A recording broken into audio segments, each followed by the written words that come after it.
Freedom, man. That's what it's all about.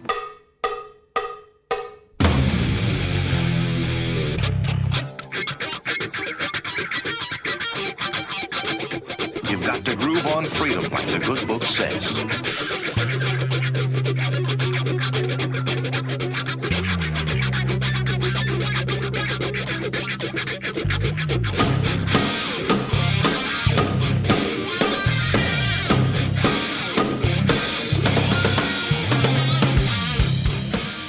Welcome.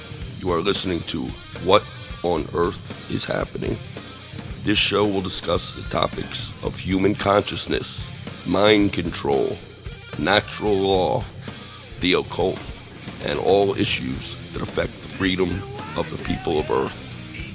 What on Earth is Happening will endeavor to shine light upon the darkness of our world and to offer empowering solutions to the problems we face as humanity approaches its critical moment of choice. And now, here is your host, Mark Passio.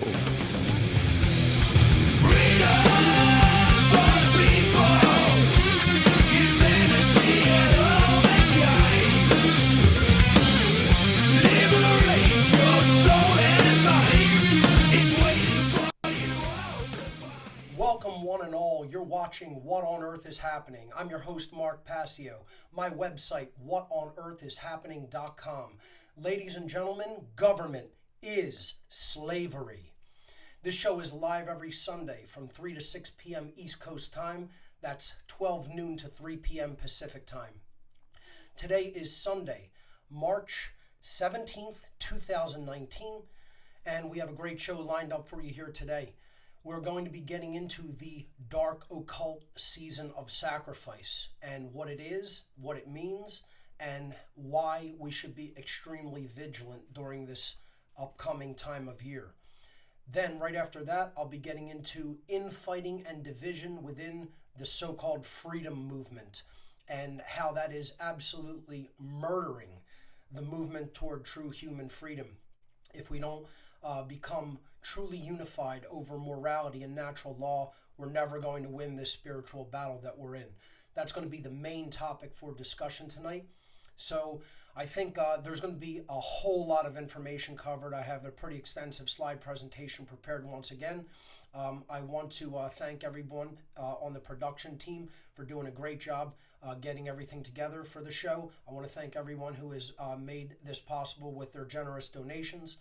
And I think we should jump right into the topic, right into the presentation slides for today, because there is a lot to cover. And then we're going to go to your calls in the third hour of the show today on Discord. You can get that link at the show page on whatonearthishappening.com/show. All right, here we go. And by the way, I've been dealing with a little bit of allergy issues today. If I sound a little bit stuffed up, please bear with me. I'm going to just power through it, and it'll be fine. We'll take it as it goes. So, the main topic for the presentation here today on What on Earth is Happening is infighting and division in the freedom movement, the so-called freedom movement. And I want to thank Brett Hatton for the great job he's been doing with the podcast art. He insert this image in here of bickering children, because that is my take. That is what I see the freedom movement as it stands right now. Very unfortunately. I'm not going to mince words. People can get as offended as they want, but I have to call it like I see it. I have to tell it like it actually is. So, this is how I see the freedom movement today. I don't see us unified. I don't see us in any kind of accordance with each other. I see us bickering and infighting like little children. And if we continue to do that, it's going to be our doom. So this is going to be the main topic of discussion a little bit later. But I do want to recover the occult season of sacrifice for those who still do not know what it is and or do not think it is a real thing or something that is very worthy of discussion. Just very quickly, as a brief note before I get started, we did incorporate a pop filter. A few people were giving a little bit of complaints about audio pops. I got a couple of emails about it last week, and my producer also noticed it. So we put a pop filter over the mic. We're probably going to try to do an upgrade to the whole mic system here on What on Earth is Happening. We'll see, if that goes okay in the future. But right now I'm going to be using the pop screen. I think it'll take care of that issue. So this is the artwork for the main topic. Let's jump into the ancillary topic, okay? Really, it's a topic unto itself and probably is worthy of a whole show. But I want to go over this once again as a review for people who, again, may be new to my work or may not have heard the work that I've already done on the Dark Occult Season of Sacrifice, as it is called. So the controllers of our world, by whatever other name you want to call them, some people will call them the social engineers, some people will call them the mind controllers, some people will call them the Illuminati. I personally hate that term for them because they're not illuminated ones. The original name of the Illuminati secret society that was formed in Bavaria, Germany, was the Perfectibilis. And that means the perfect ones. Imagine the hubris of these people in this dark occult society, of what many people think was not a dark occult society, was just a typical fraternal order. These people referred to themselves as the perfect ones, the Perfectibilis, and then that name became morphed eventually into Illuminati, the illuminated ones or the enlightened ones. They're neither perfect nor enlightened. Their spirituality is extremely inverted, and they are what I call a dark solar cult. They are, in fact, a sun cult, but in the way that they look at how they are a solar cult is in the form of looking at light or the sun as knowledge. This is what we have to understand about the dark occult. I consider them dark Luciferians because Lucifer simply means in Latin, it comes from the Latin roots lux, meaning light, and ferre, meaning to bring or to carry. So it could be seen in one way of looking at it as the light bringer or the carrier of the light of knowledge. And that's what these people see themselves as. They see themselves as being the torchbearers of the light of knowledge of the occult, but it's the way that they use it that makes them a dark solar cult or dark Luciferians.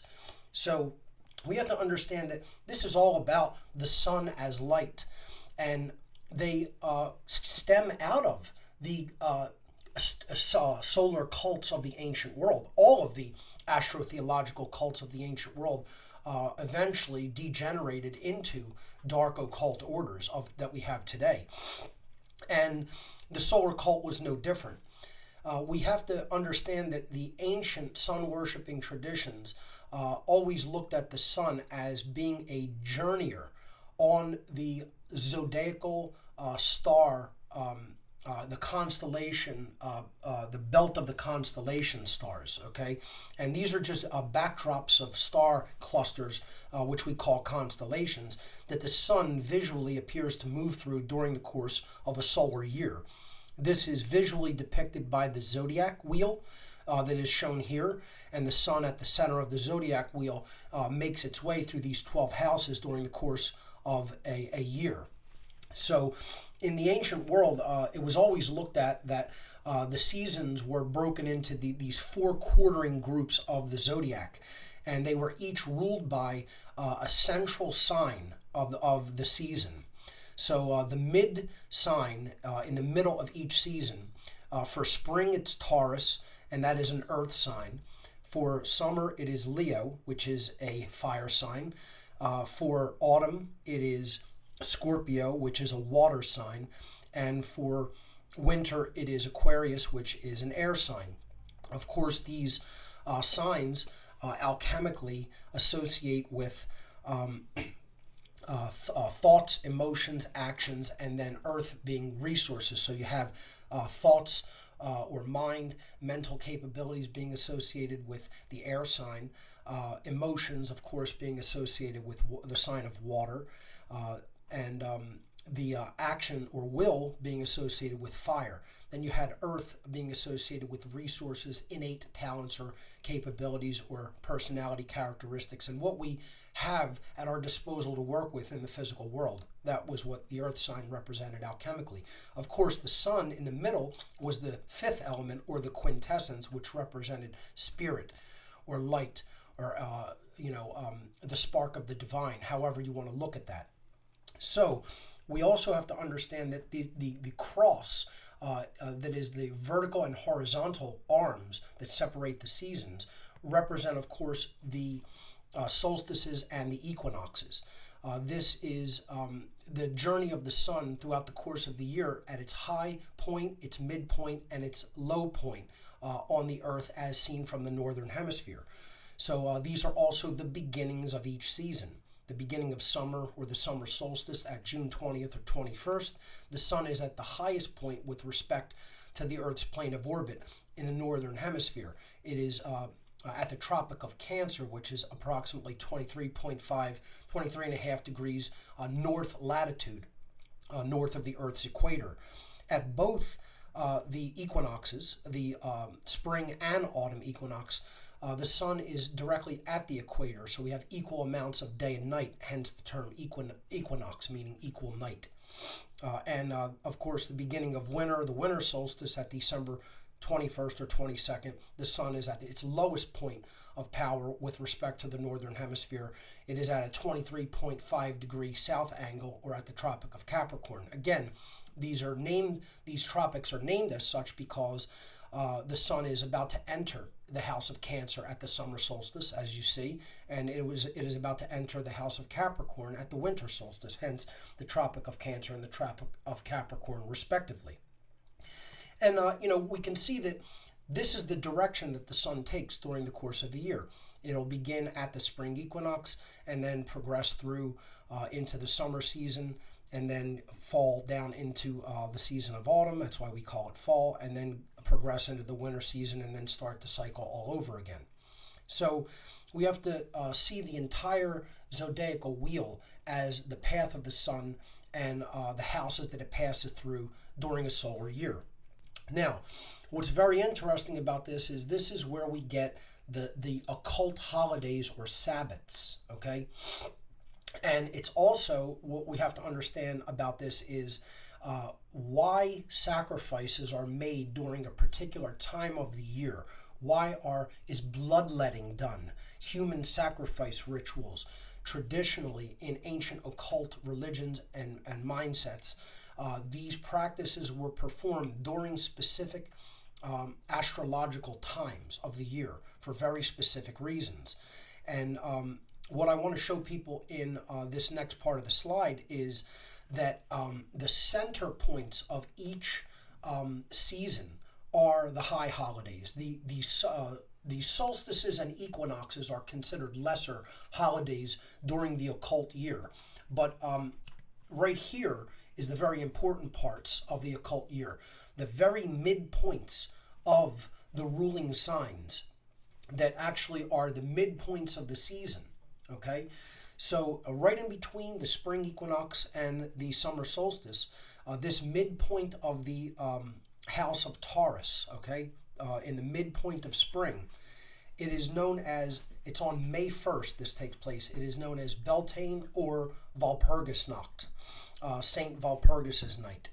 So this holiday is the point that we're going to be talking about today, particularly because this is the end point of the season of sacrifice. As I'll explain to people, the season of sacrifice actually begins on March 19th, and it's a 40-day period that progresses from March 19th, which is right at the spring equinox, up to, and it goes up to the midpoint of spring, which is May 1st, May Day. Now, May Day is the highest of all the occult holidays. It is considered the the beginning really of or not the beginning of the year, because that's considered the spring equinox, but is considered the high point of the year because this is the close of the spring season, and all the planting basically has to be done that is going to help with your survival through the course of the year. Because as we'll see, the ancients really only considered that there were 2 seasons, not 4. Okay, they looked at the top of the zodiacal wheel as the season of life and the bottom of the zodiacal wheel as the season of death. Okay, so the midpoints are known as Sabbats. Okay, these are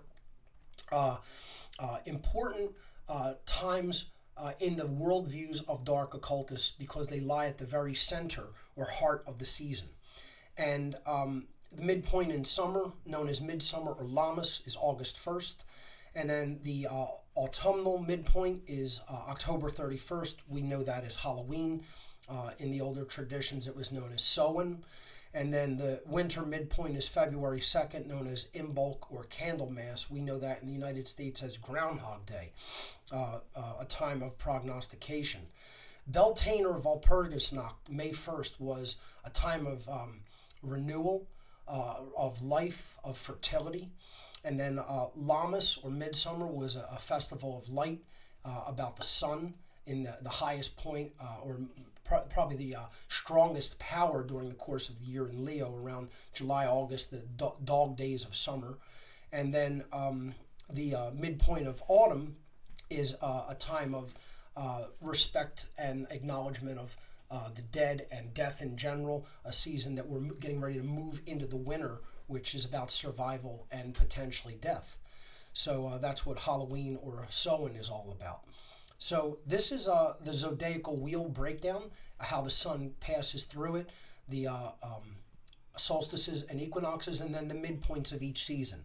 So this has everything to do with the occult season of sacrifice, because we have to understand the importance of the beginning of spring to the midpoint of spring. That's the occult season of sacrifice.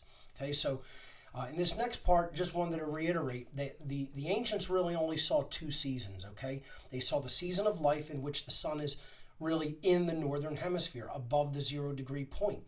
And that is from the beginning of spring, or the spring equinox, around March 19th or 20th, to the beginning of autumn, in which it's at the 0 degree point at the equator and moving southward into the southern hemisphere. And when it's in the northern hemisphere, that's when food can be planted and grown in the northern hemisphere, because the sun is favoring us at that point. It's facing the northern hemisphere because of the Earth's tilt at a 23.5 degree axis with respect to its plane of orbit around our sun.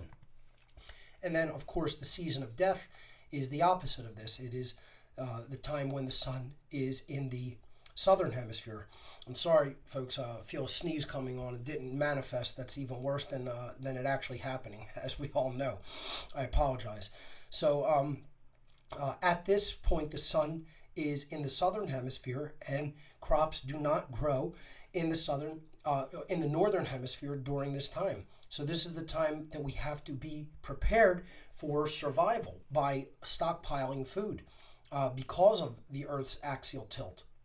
And this is why there's such a attitude of scarcity instead of a mindset and paradigm of abundance in our world.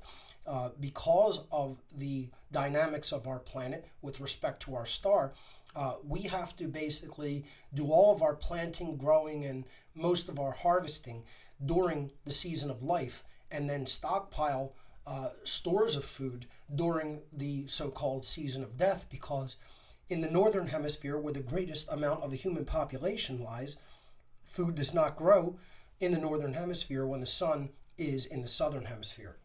So those are considered the 2 seasons, and here you see them here, where you have spring and summer represented in the top path of the sun during the year, where it's progressing from the equator up to the summer solstice. And then when it hits the autumn equinox, it progresses down into the season of death. They're depicted on the right-hand side. And life and growth only happens during those 2 seasons on the left-hand side, spring and summer. So Sorry again, folks. Just have to bear through this. Been triggered with allergies during the week because of some exposure to dust during an early spring cleaning of my place, and my immune system doesn't seem to have been prepared for the amount of dust that I was exposed to, so I'm struggling a little bit. Again, my apologies. We'll just power through it.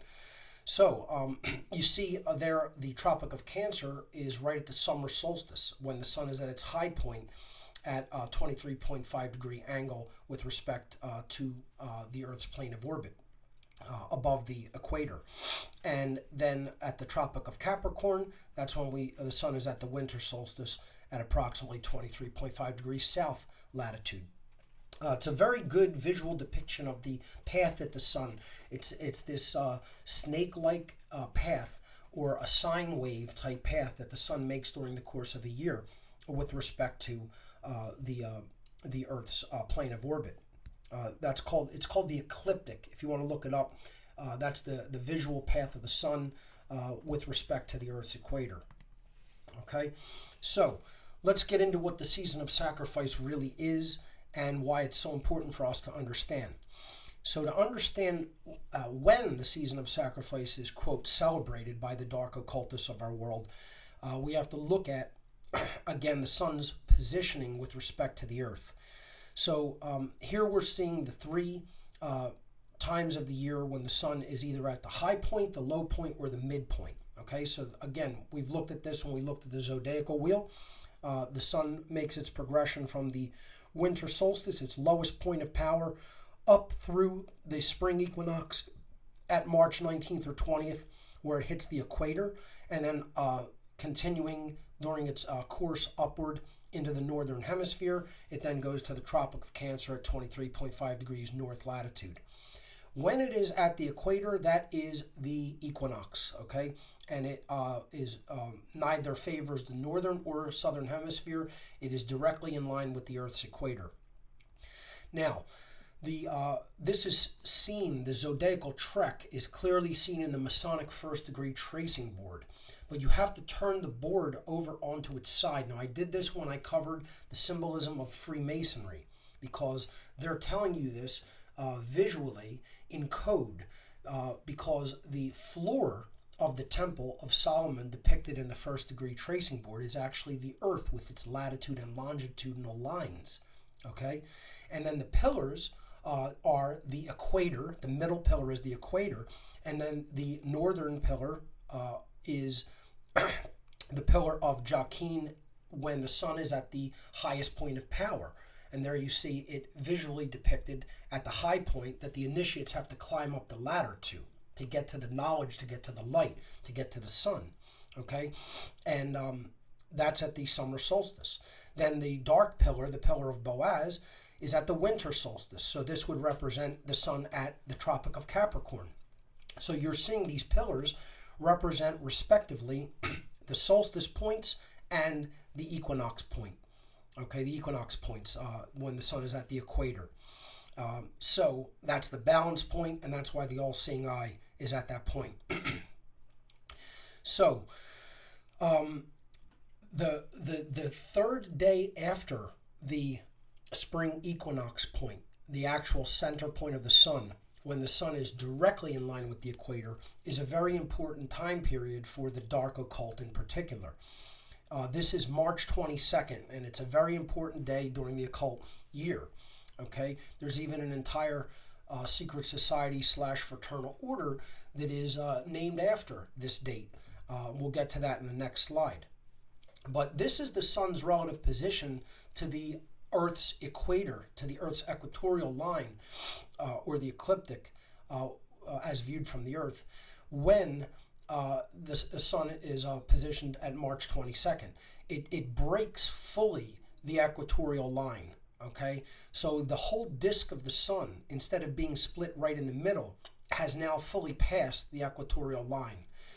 This is then what they say is the sun has actually completely risen after 3 days, okay? Because, you know, being in the tomb for 3 zodiacal houses, Capricorn, Aquarius, and Pisces, from its lowest point, it is in the tomb for 3 days, and then it rises up from that point to come out of the tomb or be resurrected so that it can rejuvenate life in the northern hemisphere, give life to the earth. This is where the whole Christ mythos comes out of, the solar savior mythos. Okay, so on the third day after the spring equinox, the sun fully breaks past the equator and thus fully emerges from its tomb of the southern hemisphere. This symbolically represents Lucifer, the light bringer, or the carrier of light, the bringer of light, rising from the dead to begin his journey toward his highest point of power at the summer solstice. Again, Lucifer is two Latin roots, lux meaning light and ferre meaning to bring or to carry. These high and low points of light may also be seen in the cryptic tracing board of Tubal-Cain shown below. So here you see in the Tubal-Cain tracing board of Freemasonry, you only see the two seasons, the season of life when the sun is favoring the northern hemisphere there at the top, when the sun has come out of, emerged symbolically from its tomb, and then you see the tomb below representing the sun in the southern hemisphere, or the season of death. Okay, and when we understand this symbolism, and it's all related to the sun, and then we can really decode a lot of secret society symbolism that uses this. Okay, so one of the main secret societies that uses this type of symbolism is the Order of Skull and Bones. It's a Yale University secret society, also known as the Order of the Scroll and Key. It's a clandestine Masonic lodge, lodge number 322, taken for the date March 22nd, which is the most significant date in their whole dark occult symbolism, because of it representing the emergence of light. Okay, and it's dark light as they use it. As we'll see, this is the cult of the dark sun, or the black sun as it is known. Die Schwarze Sun was a secret society in Nazi Germany, which I'm going to actually talk about a little bit later, which was a central secret society within another secret society known as the SS, or the Schutzstaffel. The Schwarze Sun was run by Hans Kammler, the largest, the most powerful occultist of the Third Reich, along with some of the technological sorcerers like Hans Kammler. So March 22nd is considered the actual rising of the sun out of the tomb. And again, the Order of Skull and Bones in Yale has its headquarters at a place called the Tomb. They're telling you that they're not the ones rising from the tomb, they're ones in the tomb, in the season of death, death worshippers. Their whole symbolism is the symbolism of death, the skull and the crossbones. This is a symbol of death or poison.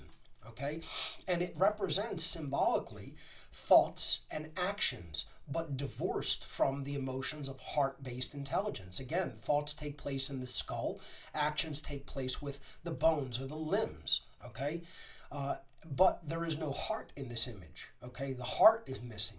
Okay, so the emotional aspect is missing, but you have the intellect combined with the will to act.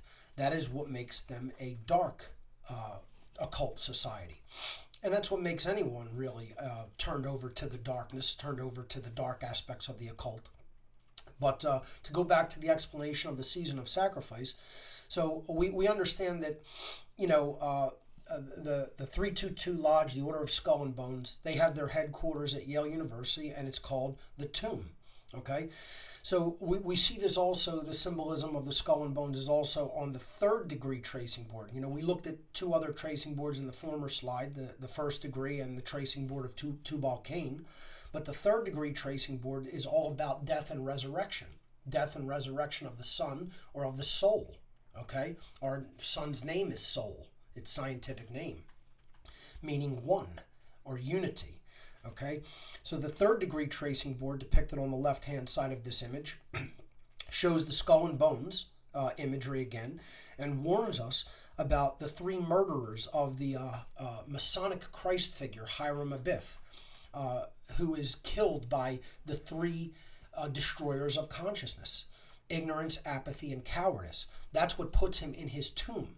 Okay, or the sun goes into the tomb of the southern hemisphere, and then there is a hope of resurrection represented by the sprig of acacia growing at the top of the coffin there, the symbolic tomb. the tools that killed Hiram Abiff there below the depiction of the floor of the house and the pillars.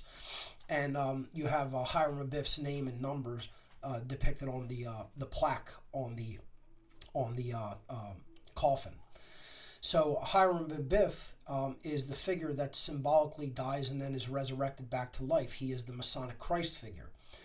So I also have written here on this slide, we must always be on guard against these three insidious destroyers of spiritual awareness: ignorance, apathy, and cowardice/laziness. The ignorance destroys our thoughts, apathy destroys our emotions or care, and cowardice and laziness destroys our will to act. So, in the Christian tradition, you also see a time of sacrifice, or a time to make a sacrifice to God, to creation, however you want to look at it. But this time period before Easter is just a proxy of the true season of sacrifice. Again, that's what Christians did. They took things that were active, like active communion through some type of psychedelic or entheogenic substance, which was given to initiates to change their consciousness for real. And they made a proxy of it and give them a communion wafer that's inert, that doesn't actually change consciousness, but you're supposed to just see it symbolically as the, quote, body of Christ. So Lent, just like everything else in the modern Christian tradition, is simply a psychological proxy for the real thing. The real season of sacrifice is this dark occult aspect of actual human blood sacrifice that I'm going to be talking about. So in the pagan sun-worshipping traditions, animal and sometimes human sacrifices were often offered during the 40 days between the spring equinox and the midpoint of spring, or May Day, May 1st, Beltane. So this is the planting season. This is when the seeds have to basically go in the ground.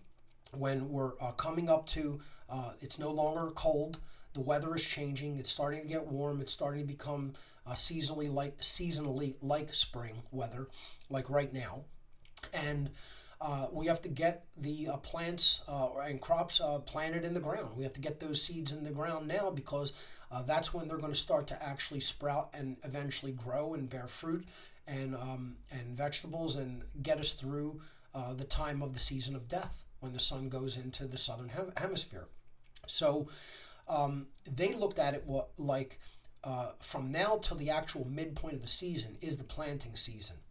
And if they considered it in the ancient world that if they were to give some type of a valuable sacrifice of something that was extremely valued, namely young life, okay, to the earth and the sun and the spirit of the earth and the sun, that those, quote, spirits or consciousnesses would look favorably upon human beings, and then it would ensure a bountiful harvest come harvest time during the autumn.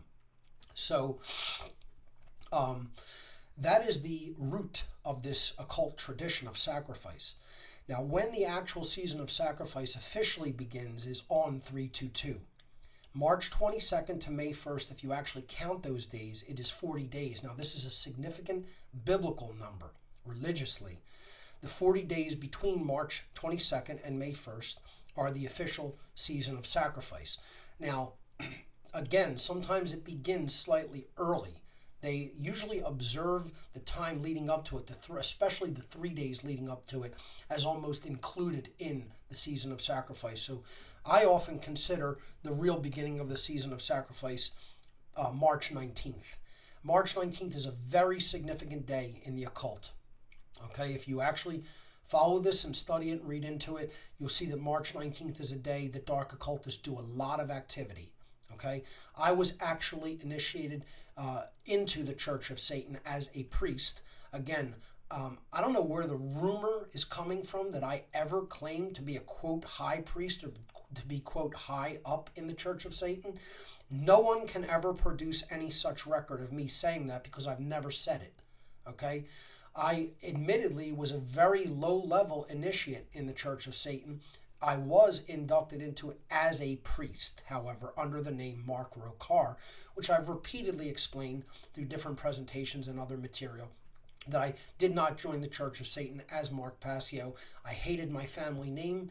then because I was very much at odds with my family and family members, and I joined it under an assumed name, which I took from the Gnostic text, the Pistis Sophia, or the Faith Wisdom, as it is called in Gnosticism, after a demon that is after my birth sign of Leo, named Rokar.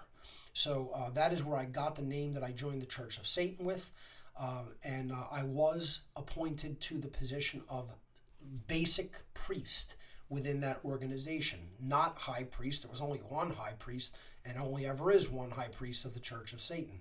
At the time that I was initiated into it, it was, or given that rank, it was Anton LaVey, who passed away the following year.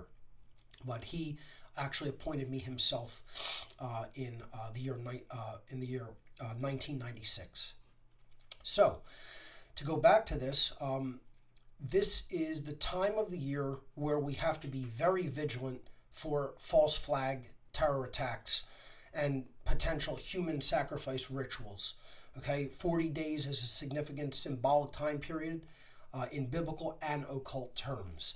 Okay, and here we see visually the actual 1/8 of the year in red, shown there in the bottom right-hand corner, that the actual season of sacrifice takes place from the spring equinox, March 19th, but actual beginning, the official beginning, you could say, is 322, March 22nd, through to May 1st, the midpoint of spring, or Walpurgisnacht.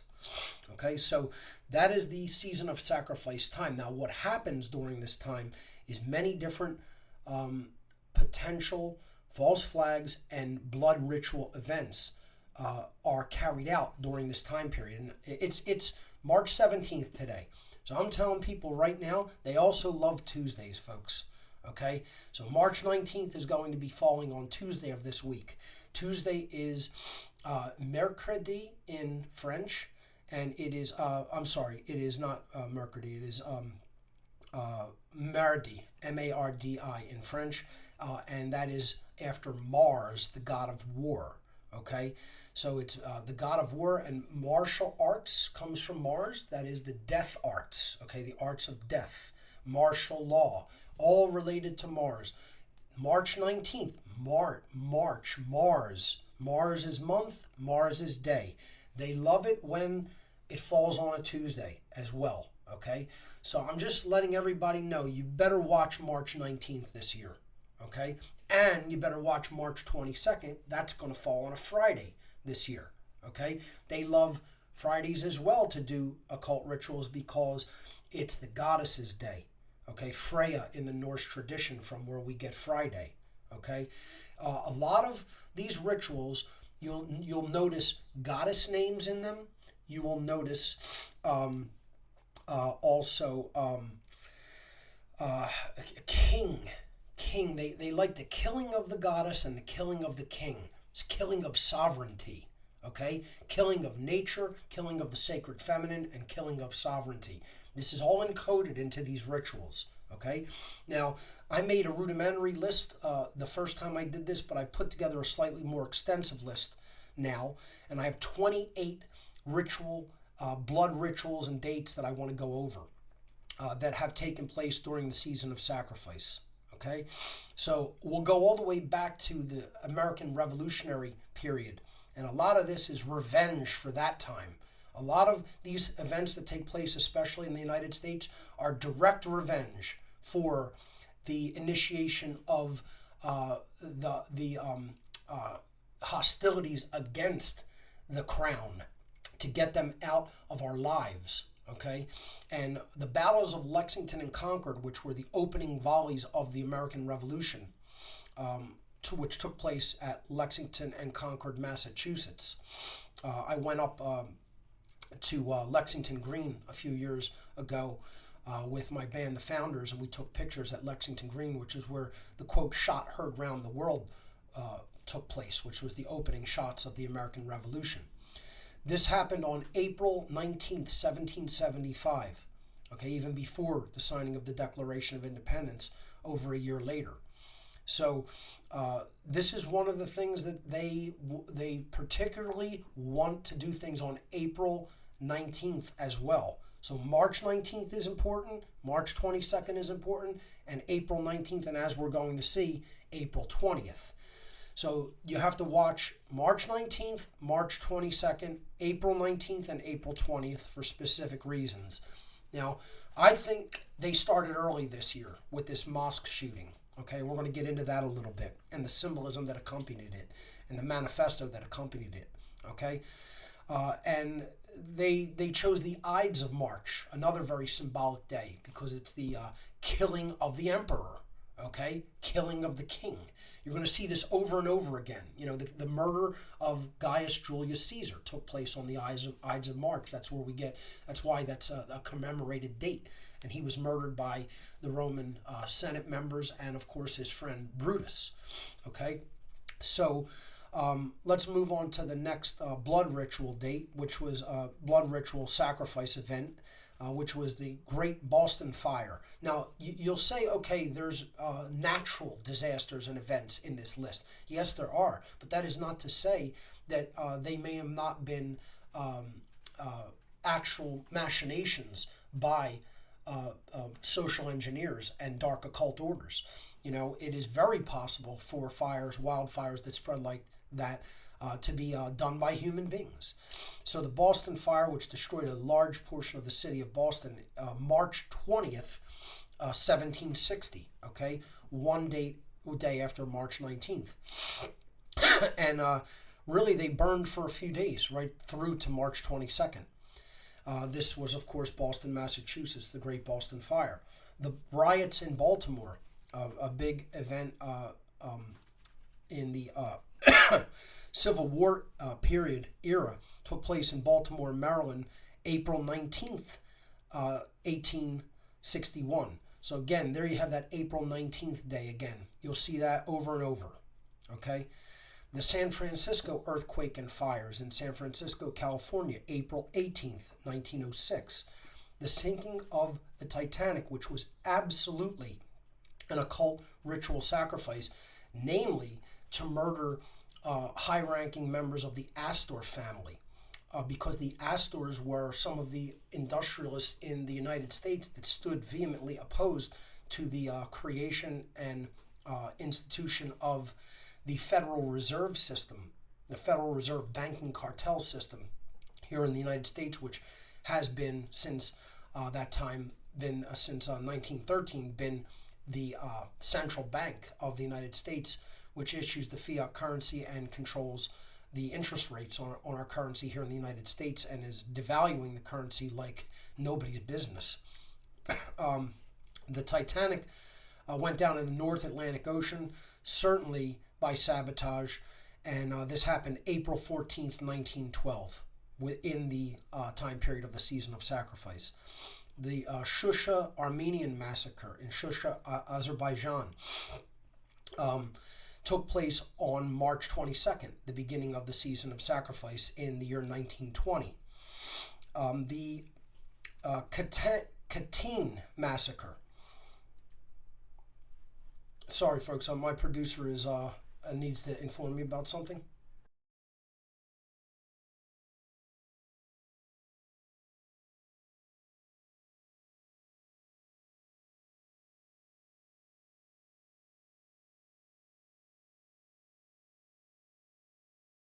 No worries. You're back. Okay. I was just informed that my volume was just a little bit low. He wanted me to pull the mic a little bit closer, so that's done. Hopefully the pop filter is working and it is not interfering with volume too much. So, the Katyn massacre in Katyn, Belarus by the Nazis took place during the Nazi occupation in that area of the world, March 22nd, 1943. So you're seeing things right on the dates that I'm talking about. April 19th, March 22nd. These are dates that are very important to the dark occultists. Okay, here's another killing of the king ritual. Okay, Martin Luther King Jr. assassination in Memphis, Tennessee. Again, Memphis was the capital city of Egypt. So now you're seeing, Egyptian symbology mixed in with the killing of the king ritual, which is about the murder of sovereignty. and of course murder of a very high-level political activist. April 4th, 1968, during the season of sacrifice. The beginning of the IRA, the Irish Republican Army's car bombing sprees, took place in Belfast, Ireland on March 19th, 1972. That was the very first of the IRA car bombings. The Waco massacre here in the United States, in which federal agents burned an entire church full of people, took place in Waco, Texas, and that was the siege of the Waco church took place April 19th, 1993. Again, April 19th, the anniversary of the Battle of Lexington and Concord, battles of Lexington and Concord, the opening volleys of the American Revolution. The Oklahoma City bombing took place in Oklahoma City, Oklahoma, April 19th, 1995, 2 years after Waco. Okay, so again, anniversary of the battles of Lexington and Concord, which began the American Revolution. The Heaven's Gate cult suicides, in which like 70-some people willfully sacrificed themselves as part of this UFO cult. I'm sorry, I skipped one. Let me go back. The Port Arthur massacre. And here's another killing of the king ritual. Arthur, okay? Camelot, King Arthur.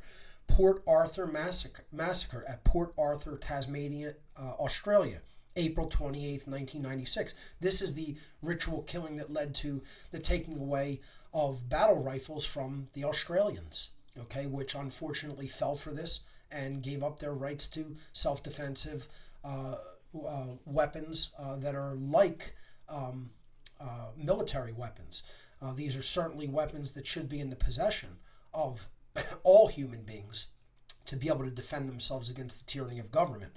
And unfortunately, the Australians gave up that right, let it be taken from them because of their fear following the Port Arthur massacre, which was clearly a false flag event. April 28th, 1996. The Heaven's Gate cult suicides, again, a cult in Rancho Santa Fe, California, that all committed suicide simultaneously at the behest of a couple of cult leaders, probably a monarch mind control ritual event. Okay, this took place March 26th, 1997, right in the season of sacrifice. The West Side Middle School massacre in Jonesboro, Arkansas, took place March 24th, 1998. Now here we start the school shooting sprees. Okay, we're in the modern age, and now they want the guns in America real bad. Port Arthur was the Aussies gun confiscation event, and now they're going to continue to try to do it in the United States, and we'll see many of these. So moving to the next slide, going from the first 14, now we're going to the second 14 events. The Columbine school shootings, again, here we have goddess symbolism. Kalum means the dove, and the dove is always associated symbolically and ritualistically with the goddess or care. The Holy Spirit is depicted as a dove, and in many goddess traditions, it used dove symbolism. The word Kalum in French means dove, so Columbine means place of the dove. Okay, so it's again a goddess ritual, a goddess sacrifice ritual. Okay, so this was in Columbine, Colorado, April 20th, 1999. You will also see the date April 20th come up in many of these events. Okay, so that is Hitler's birthday. Okay, they love venerating other members of the dark occult. While Hitler was not what I would consider a high-level dark occultist, he certainly was doing the bidding of dark occultists during the machinations that took place during World War II. The Iraq shock and awe bombings, which began the Iraq War, took place in Baghdad, Iraq, March 19th, 2003, the very beginning of the season of sacrifice. The Red Lake Senior High School shooting in Red Lake, Minnesota, March 21st, 2005. The Virginia Tech School Massacre in Blacksburg, Virginia, April 16th, 2007. The Binghamton Immigration Center shootings in Binghamton, New York, April 3rd, 2009. The Moscow metro bombings in Moscow, Russia, March 29th, 2010. One of the biggest goddess/nature killing events, killing of aspects of the earth and destruction of the environment, Mother Nature. Okay, the BP oil spill, which is one of the largest environmental disasters in human history in the Gulf of Mexico, April 20th, 2010, Hitler's birthday. The United States' invasion of Libya, March 19th, 2011. See, they love March 19th, folks. I'm telling you, they start wars on March 19th. This is the day they start wars. Okay? Iraq, shock and awe bombings, invasion of Libya, both on March 19th, the unofficial beginning of the season of sacrifice. But that's when they like to do dark ceremony magic, for sure. They like mass human sacrifice rituals on that day. The Oikos University shooting in Oakland, California, April 2nd, 2012. The Boston Marathon bombing in Boston, Massachusetts, April 15th, 2013. I told people that year, be vigilant of a season of sacrifice event, and there it was, Boston Marathon. I've pretty much called the rest of these. I've told people since these events here to be on the lookout for these events. The Fort Hood military base shooting just outside of Fort Hood, Texas, took place April 2nd, 2014. Now, over these 2 years in 2016 and 17, you had things happen right on March 22nd, at the very beginning, official beginning of the season of sacrifice. The Brussels bombings in Brussels, Belgium, March 22nd, 2016. And the Westminster attacks just outside of Westminster Abbey in London, March 22nd, 2017. The Stockholm truck attack in Stockholm, Sweden, April 7th, 2017. These are only the ones that I've researched. These are only the ones that I think are worth mentioning. There's probably countless others during this time period. Okay, you could look into it for yourself and probably tell me many that I've missed. Okay, but people will say this is confirmation bias. You're trying to find what you want to see. No, this is how these ritualists in dark occultism operate. They like their ritual, they like their ceremony, they like their repetition. They use techniques that work. The techniques are not seen by the average individual, and therefore they have no reason to modify their techniques. This is something we're going to talk about in the Divide and Conquer section when we talk about infighting and division in the freedom movement. These social engineers don't have to modify their technique because they continue to work.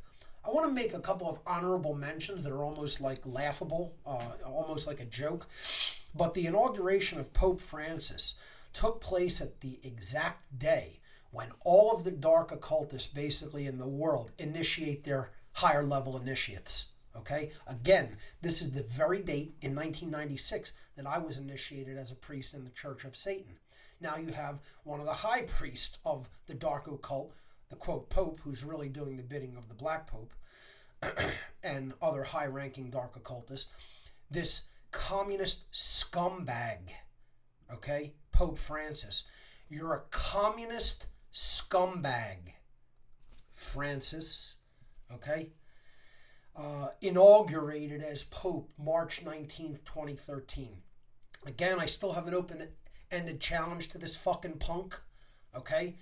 Fight me in the octagon, all right? I've called you out and you're ducking me, okay? Because, you can't win an intellectual battle with me. I'll really mop the floor with you. I'm giving you a fighting chance, man. Just get in the cage with me, okay? That'll be your best bet against me, okay? That'll be your best option. I'll try to take it easy on you. But again, he's ducking my challenge, I don't know whether he's a little out of shape or what, or he's just scared, but the challenge is open-ended, so anytime, let me know.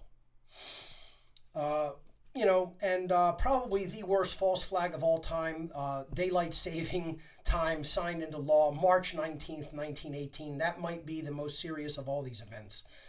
All kidding aside, folks, I really shouldn't be joking like that, but daylight savings time is pretty terroristic.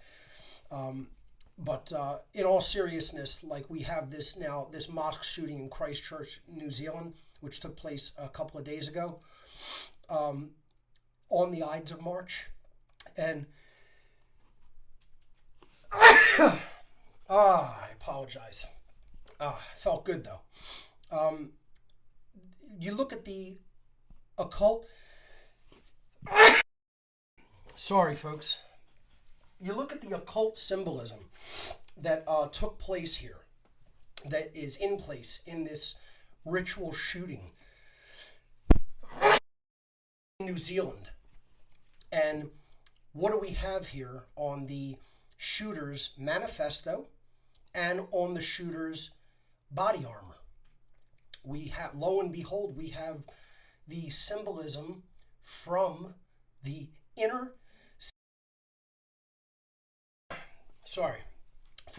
sanctum of the Nazi occult regime known as Die Schwarzsonne, the Black Sun, the symbol of the solar zodiacal 12 houses of the zodiac, represented by 12 inverted Sieg runes from the Norse runic tradition, the tradition of runes. Okay, the rune of Sieg means victory, but moreover, in a deeper connotation, occultically, the Sieg rune actually means victorious life. But it doesn't really just mean winning or conquering. That's how people traditionally see this.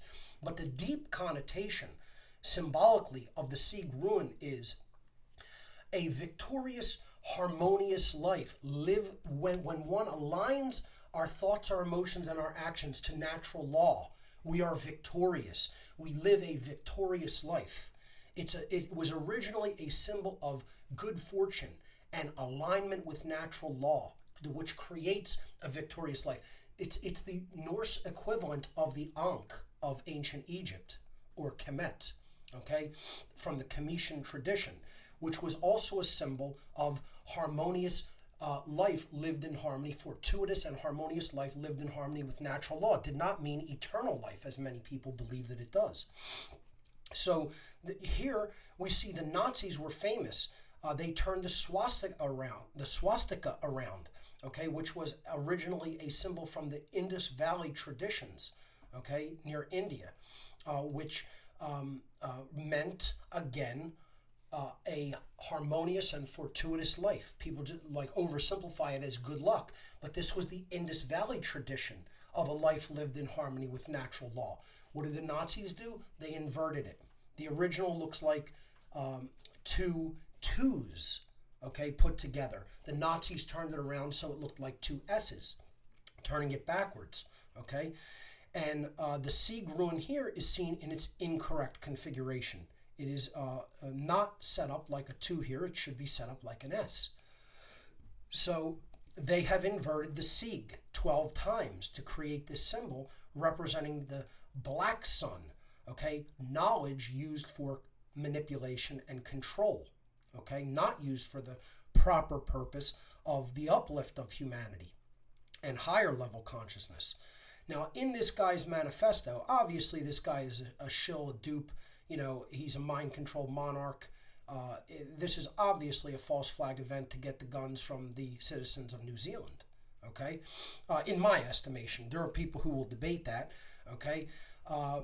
This guy did this for stated political purposes, saying he wanted to create division in the entire political spectrum and have the left wing want to confiscate the guns and the right wing want to, basically start a civil war over that, okay? And that will happen because, again, I've talked about it endlessly. In a Hegelian dialectic, only one side needs to be manipulated. Once they take the bait, it's on. That's why it's so important to understand the dialectic before you take the bait, okay? Because you can't just say, oh, they're manipulated, let them keep doing what they're doing. Eventually, the other side's going to have to stop them. That's why we can't fall into this polarization, and we can't fall for these polarization dialectics, okay? So he basically openly admits in his manifesto, which he called the Great Replacement Toward a New Society, that he wants to create this political polarization through this act, and that's why he chose the semi-automatic battle rifle to do this mass killing event. And again, the symbolism he's choosing is directly out of the dark occult. Okay? And there it is. It's called the Sigil of the Black Sun. This was used in Die Schwarzsonne Secret Society, which was actually the center of the Schutzstaffel, which was considered another secret society, an elite. It was called the Protection Squadron, Hitler's own secret police, which was known as the SS, the Schutzstaffel. And this is an inner order of the Schutzstaffel set up by Heinrich Himmler himself, who was one of the master occultists of the Third Reich. And this is the symbol that he had put on the floor at Wewelsburg Castle in Bavaria, Germany, which he was going to set up as the temple to the Nazi New World Order. Okay? And that's the symbolism that is actually put into the floor there at Wewelsburg Castle. And I talked about this in my presentation called Demystifying the Occult Part 2, Satanism and the Dark Occult, in which I referred to the entirety of dark occultism as the cult of the Black Sun. See, we have to understand, folks, they don't have a name. You know, they don't call themselves the Illuminati. You know, they don't call themselves the Dark Occult. You know, they don't have a name for themselves. This is a cult without a name. You could look at it as, okay? I like the term the Black Sun, or the cult of the Black Sun, because it very accurately describes what it is. It's the knowledge being used for the complete opposite or inversion, the inverted purpose of what knowledge should be used for, which is to uplift human consciousness and bring people up in awareness of who they are and what's going on within and around them. Dark occultists want to do the opposite. They want to hold knowledge very tightly to themselves so that in other people's ignorance, that places them in a position of power over them because they are knowledgeable and the people below them are completely ignorant because they don't have the knowledge that they do. And that's why it is the sun or light or knowledge wielded as a weapon, hence the black sun, the dark sun. Okay? And that is Set, the Egyptian the Egyptian god of death and the god of the dark aspect of the sun. Okay, it's where we get the word sunset from. Okay, Horus is considered the rising sun.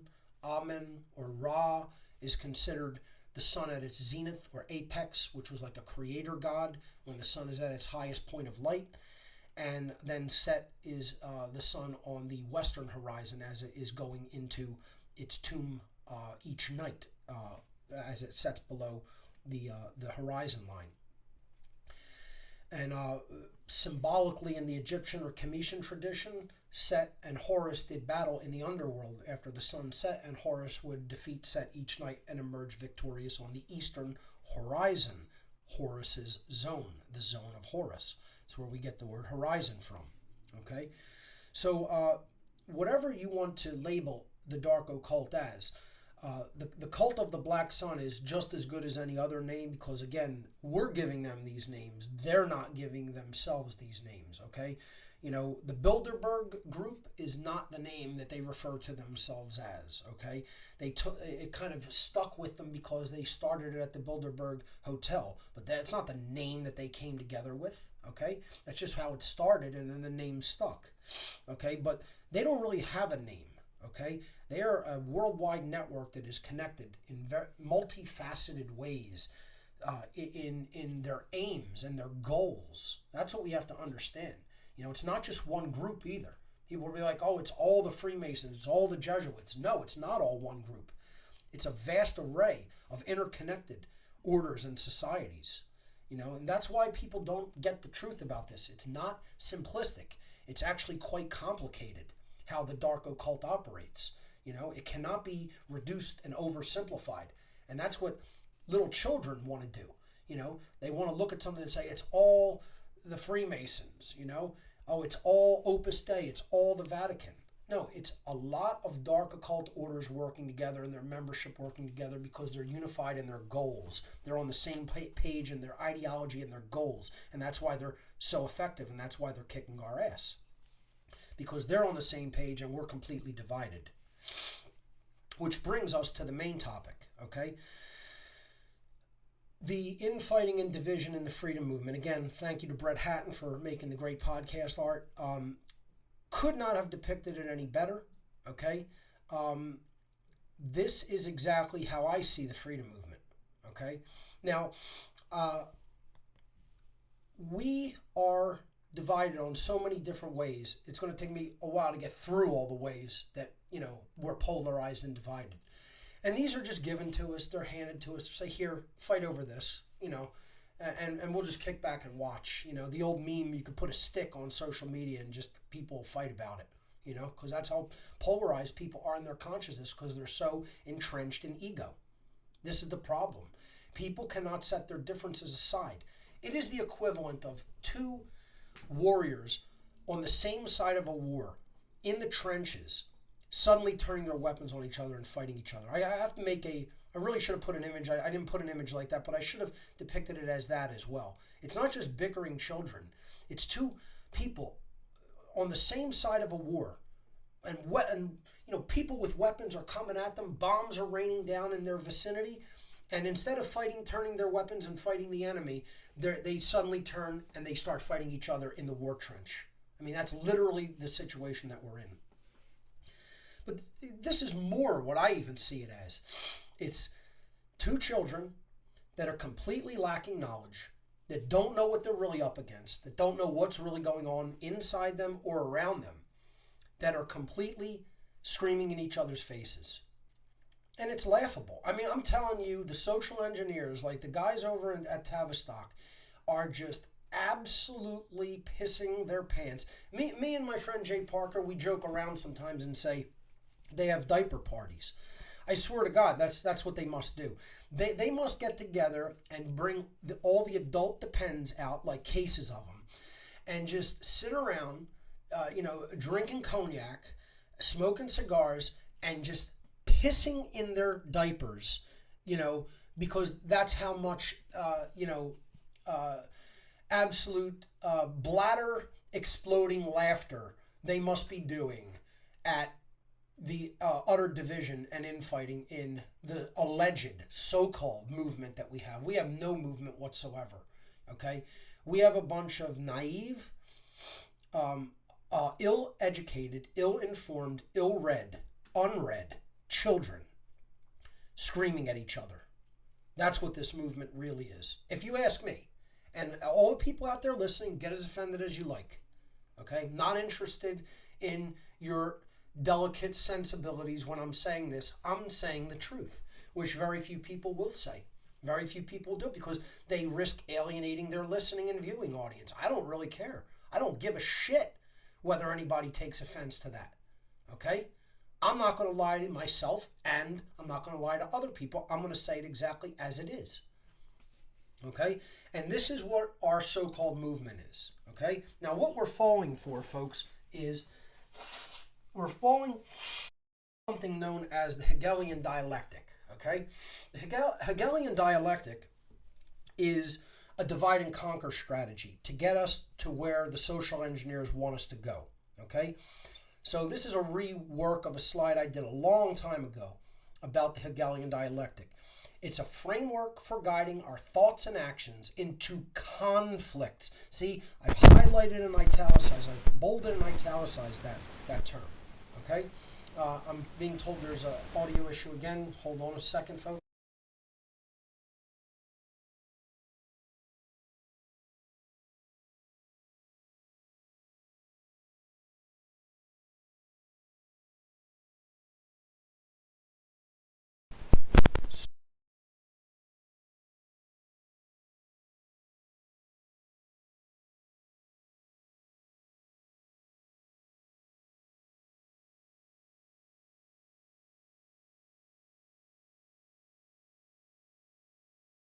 That, folks, we seem to have that issue last week. I'm working on getting a better mic, and it's a possibility that there's an issue with this cable.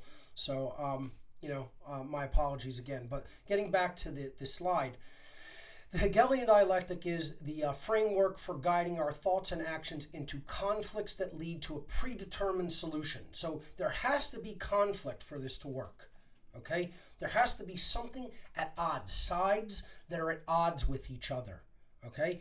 And it's an artificial construct that guides us to a predetermined solution that's already in the wait. It's already waiting in the wings, ready to go. We just have to be conditioned to accept it through the conflict that we undergo. So this is accomplished by manipulating consciousness into a circular pattern of thought and action, which never leads to a true solution. It only leads to a synthetic solution. It leads to a pre-set up false solution that the social engineers are handing to us that is never really going to provide the true solution that we seek.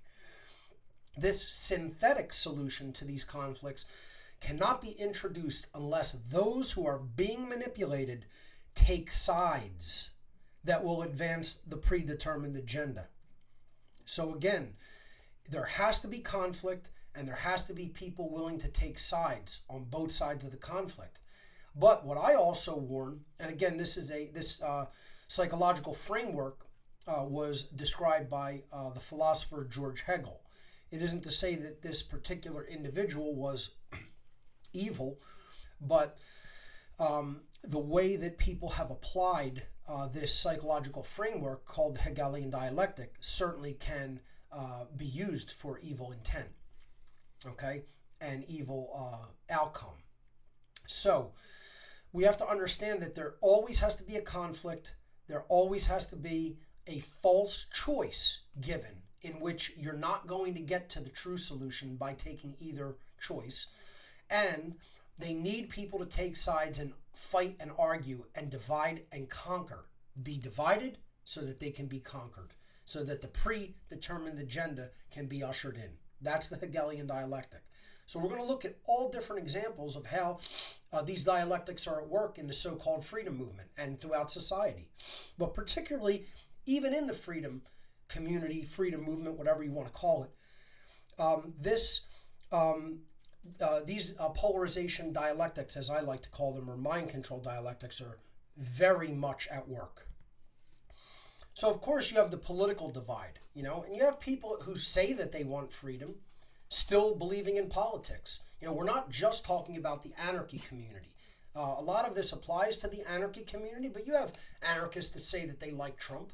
You have anarchists that say that they like Bernie Sanders. I've heard them myself. Okay? It doesn't matter what you want to call this, okay? Political polarization, political dialectics. I call it the elephant cult versus the donkey cult, okay? It's just people who want to join a cult and get behind a false left-right paradigm. The left-right paradigm, has been going on forever. It'll continue to go on. There's no reason for them to change it because people still haven't seen through the dialectical mind control, And these occultists, they're not going to change their approach. Okay, I'll go over this again and again. They don't need to change their approach. Their techniques are working. The people's minds have not identified the technique. They have not come to a mental understanding of it and then changed their behavior so that they are impervious to the polarization technique at work. That hasn't happened societally. It hasn't even happened in small amounts. Very, very, very tiny, minuscule amounts of people can see through this. Even in the anarchy community, you still have political polarization because you still have people who believe that it is a matter of, changing the 3D political and financial machinations of the world. We're going to just address those, but we're not going to actually look at the spiritual problems. We're not going to look at the psycho-spiritual problems in the individual, which takes incredible time, effort, self-respect, shadow work, etc., that most people don't want to do. They just want to point fingers at other people and say, oh, this has to change, that has to change, he has to change, she has to change. They don't want to do this. They're real quick to do this, but the last thing they want to do is this. Okay, they don't want to point the finger at themselves and do the really hard internal work. Because the problems aren't political or financial, they're spiritual. And this brings us to the divide in religions. You even see this in the anarchist and freedom community. Okay, you have people that want freedom, and yet they're tied to all sorts of religions, okay? I see it every day. I see people who could have been great activists within the freedom community turning their lives over to religious pursuits and thinking that that's going to be the answer, that, we just have to, accept the law of the Torah, or we just have to accept Jesus as our personal savior, and many other things, or we have to just become light workers in the whole New Age concept of religion, love and light everywhere, and never talking about the darkness of our world. Okay, so the religious divide is very strong. It's an insidious polarization technique, and they have people divided and conquered over this.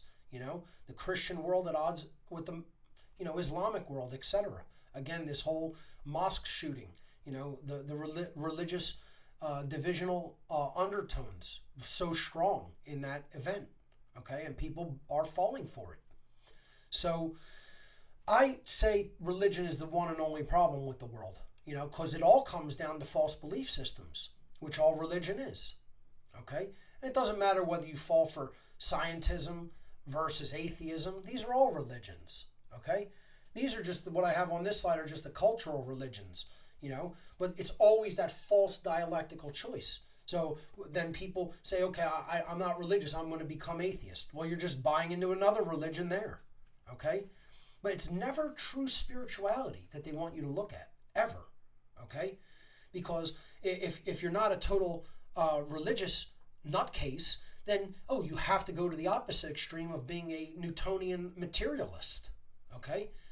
And, this is what people have to understand. Both of those traps are set there for people to flow into one polarization divide or the other, okay? And that's how the social engineers have the entire framework of the world set up. And most people can't see it. So this is another way that people are divided and conquered.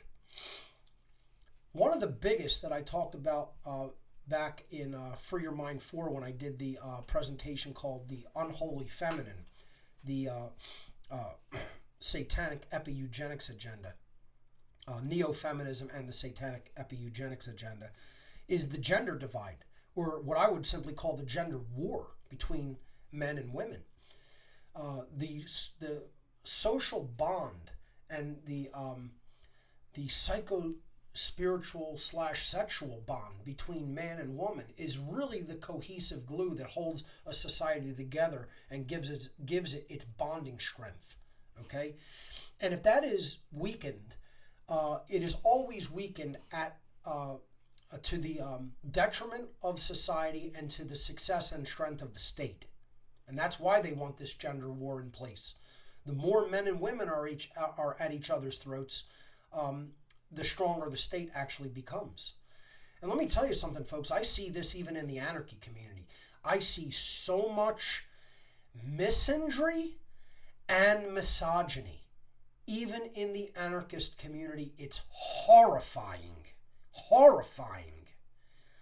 And you would think these people would know better and that they would have looked into this polarization dialectic, these Hegelian dialectics at work. You would think that they would have. And they apparently are, not knowledgeable at all in that regard. And they haven't made themselves impervious to this technique of manipulation, this technique of divide and conquer at all. This is one of the biggest sources of division and infighting, is man versus woman. And you see the passive aggressiveness so much, okay? And then you see outright aggressiveness in the form of, again, misandry, utter man-hating, when even the individual who is male has done nothing wrong to the other individual who happens to be female. And then you see outright misogyny on the part of men, showing blatant disrespect and or disregard to women in the movement. And I think it's just deplorable. All of it is deplorable, the infighting between men and women, especially in the so-called truth and freedom movements. We don't need this kind of infighting. We don't need this kind of being at each other's throats over gender. It's ridiculous, okay? And many people can't see through it because they're stuck in the human nature polarization dialectic. Okay, is the nature of a man or is the nature of a woman good or bad? They don't understand that it's all conditioning. I talked about in this presentation of the unholy feminine, how anybody who even considers the concept of human nature as we have traditionally looked at it as is an idiot. That they know absolutely nothing about what's going on. And that got I took a lot of blowback from that statement when I originally made it. I think more people understand what I mean now. That there is no human condition in the sense of human beings are either good just by nature or bad by nature. The nature of human beings is that we are a programmable species in the mind, and as our minds can be programmed, our behaviors can be programmed, and therefore the results that we get as a result of our behavior, our free will decisions in conjunction with natural law consequence, will then change. Okay, and people don't see this dynamic in many cases. They want to look at human beings as either good or evil inherently, and we're neither. We are existing in a conditioned state because we are programmable. So you change the programming, okay? It's a garbage in, garbage out scenario. You change the programming, the outcome will change, the output will change. And we'll change the manifested condition through the change of our output behavior. Okay, so this is what we have to understand, that when men look at women and say, oh, their nature is just bad, and women look at men and says all men are just bad, it's their nature. This is a total false choice, false dichotomy, false dialectic that we are given to believe in and then act upon and fight over. We have to reject that. We have to understand that we are programmable beings. Okay. So part of the gender divide is the whole, other gender identities that are now being given to us to confuse people and to create further infighting over gender. Okay, so you could look at male versus female, and then the whole non-binary gender aspect, which is coming into our society as a discussion. And again, I've always said, I treat people based on their actions. I don't care what they want to identify as, okay? I have transgendered friends. I have homosexual friends, etc. People's sexual orientation and identification is what they want it to be, and it's none of my business, and they can live their lives and identify as what they want and be free and exercise their rights as long as they're not harming anybody and as long as their behaviors are consensual, okay? So I treat people according to their character, not by what they want to identify as, or what they're considered by society. Okay, I do think there is an agenda behind the whole gender confusion issue that is going on in society to further weaken, ultimately, the bond between people in our society and not talk about their behavior, okay, and just attack people over whatever they want to identify as instead of actually looking at how that person behaves, which should be the only factor for consideration that we gauge anybody as an individual on. Okay, so moving to the next slide, another division that I see all the time is the whole wealth divide, and you have people constantly, bickering over people having more or less resources than others, and as if this makes you a good or a bad person. Look, I know people who have a lot of money and are very good people and want to contribute and help fight this battle. And people who have resources at their disposal like that, they shouldn't have to have it redistributed by physical force, by violence, not force, but by violence. Okay, this is the whole, capitalism versus socialism debate, which I'm going to look at in the next slide. But you have a lot of hatred just over how much resources people have at their disposal. Look, I agree. We want a world where everybody has their basic needs met in life. Okay, that is the goal here. Okay, because we have the abundance to do that, And we should have an energy paradigm that makes that feasible and is conducive to that, which we don't because of the ultra high level dark occultists and techno sorcerers and really people at the very highest end of the whole banking system who are suppressing known free energy technologies that can liberate humankind from energy dependence. That's a whole nother presentation, by the way, which I already have actually done.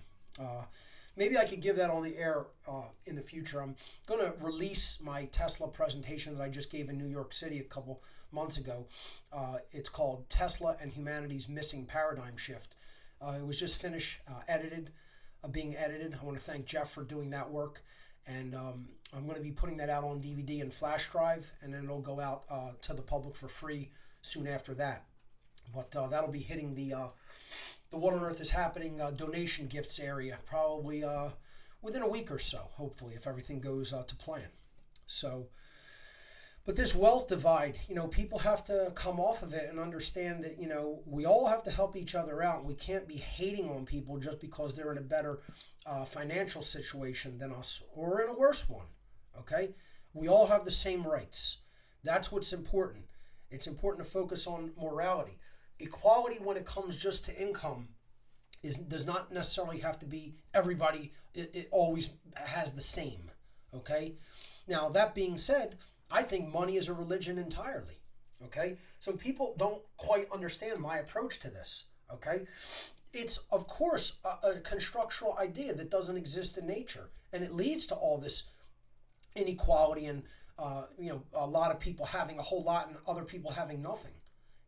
That's why I think we need to simply work on consciousness and not worry so much about the monetary system in general, okay? When we get to a level of consciousness that is high enough, we'll realize we are one human family, and as one suffers, all suffers. All suffer. That's the goal in consciousness that we need to get to. If we get to that, we won't be worried about a monetary system because we wouldn't let people go poor or hungry or homeless as a society. As individuals within our society, we wouldn't allow it. Okay? And we would have the abundance through the new energy and the free energy paradigm to be able to practically do something about those conditions. The economic divide over capitalism versus socialism, okay? Which I think are both control plans. Now, crony capitalism, I should say, is really a control plan. Legitimate capitalism could be a merit-based system if it is done correctly. I still think we have to evolve past that, okay? But this shows how capitalism is described by capitalists and socialists. One thinks it's the greatest thing in the world. One thinks it's violence. Socialism described by socialists versus capitalists. One thinks it's total equality and the other thinks it's violence, okay? So I don't think either of these systems are where we say we want to go, okay? I think they, are things that can certainly both lead to control systems and totalitarian systems when left unchecked, okay? And they're dialectics because people think, capitalism isn't working because it's degraded into crony capitalism, so we need socialism, which will ultimately degrade into communism. That's how it always has worked and always will work. That's why the answer is not economic, it's not financial, it's not political, it's spiritual. And people are still resistant to this. See, this is why they have not gone into a unity consciousness frame of mind. They have not actually worked through the ego enough to see the real solution on the other side, okay? That it is neither one of these systems is going to get us out of any mess that we are in. It is working on our own consciousness and spirituality that will get us out of any mess that we work ourselves into. We won't work ourselves into these messes if we elevate our consciousness to a high enough level. And this is what people in the so-called truth and freedom movement are loath to do. Many of them don't even want to consider the term consciousness or spirituality. They don't even want to look at those as legitimate terms for discussion because they're stuck in this Newtonian materialist paradigm, this materialist worldview. So, moving on to the next slide. Different forms of hyphenated anarchy. Oh boy, I love these. Don't you love these? Aren't they great? You know, the anarcho-capitalist versus the anarcho-communist, you know, versus the anarcho-syndicalists, versus the, green anarchists, or whatever they're calling them, the anarcho-primitivists, you know, versus the anarcho-feminists, versus the anarcho-atheists, versus. That's all you need to know about that, you know. Again, conflict, being pitted against one another, you know, hyphenating a term that needs no prefix or suffix. Anarchy just means no rulers, okay? And you can only get to that level of consciousness when you understand rights and their objective aspect, that they exist in nature, that we cannot change right and wrong, that we have to learn what right and wrong are, and then align our behavior to those dynamics which exist in nature, in the natural world. And we have to understand natural law principles, and we have to understand natural law expressions, and we have to understand natural law consequences. We have to understand the law of freedom.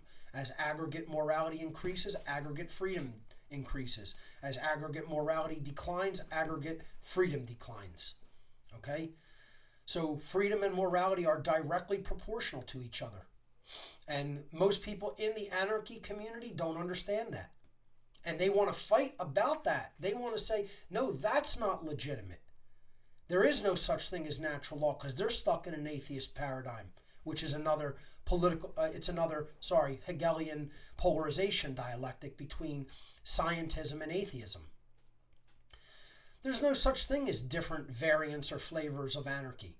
There's only one anarchy, and that's spiritual anarchy under natural law. It's the only thing, that's all real anarchy ever has been and ever will be. There is no other form of anarchy. That's the only way you get to anarchy. That's the only way anarchy is ever maintained throughout the whole cosmos, anywhere. Okay? You will never get to that state and or maintain that state anywhere in the cosmos without a spiritual understanding of true spirituality and natural law. Forget it. Anarchy is about high-level consciousness, awareness of self, okay? And it's about a high-level understanding of natural law and how it functions in our lives, and how we can align our behavior to objective morality so that we can align it to natural law. That's it. There is no other form of anarchy. Never has existed and never will. All the hyphenated forms of anarchy, you can throw them in the garbage bin. So bickering over them and infighting over them is all pure nonsense and is a waste of time, and all it's serving to do is make your occult overlord masters, who look at you as their fucking property, piss in their pants while they're having a party, dancing on your grave and putting you in shackles and chains. Okay? That's all that's happening as a result of this infighting. It's laughable. If it weren't so sad, I'd be laughing at it too. If it weren't affecting me, I would laugh at these people. Okay? But unfortunately, it affects my freedom. See? That's why it's a very serious issue. If you could put all these bickering children on another fucking planet and leave the people who really do understand real freedom to their own devices, and let them go and bicker with the statists who are fighting over who to vote for, no problem. There would be no problem here. But unfortunately, that's not how freedom works. We are unfortunately all bound together as one on this prison planet, and unfortunately, consciousness has to change on a universal scale. Okay? On a global scale, at least. Otherwise, there will be no change in the manifested condition that we receive as a consequential result. Okay? So, unfortunately, our freedom is tied to other people's mentality. You know, and that's why true education is really the only solution.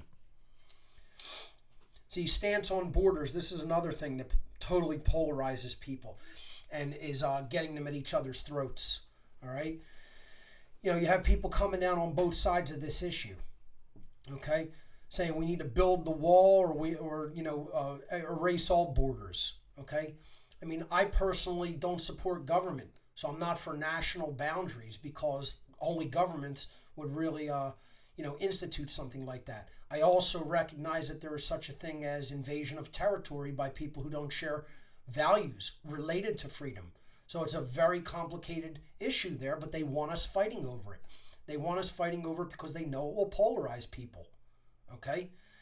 I think we need to take a mature approach and look at all aspects of something. I went off on the Border Patrol because they are reprehensible garbage. I mean, I don't even want to get into that again, because these are people who, if you think that these are somehow good, decent human beings, you are a total fucking dupe.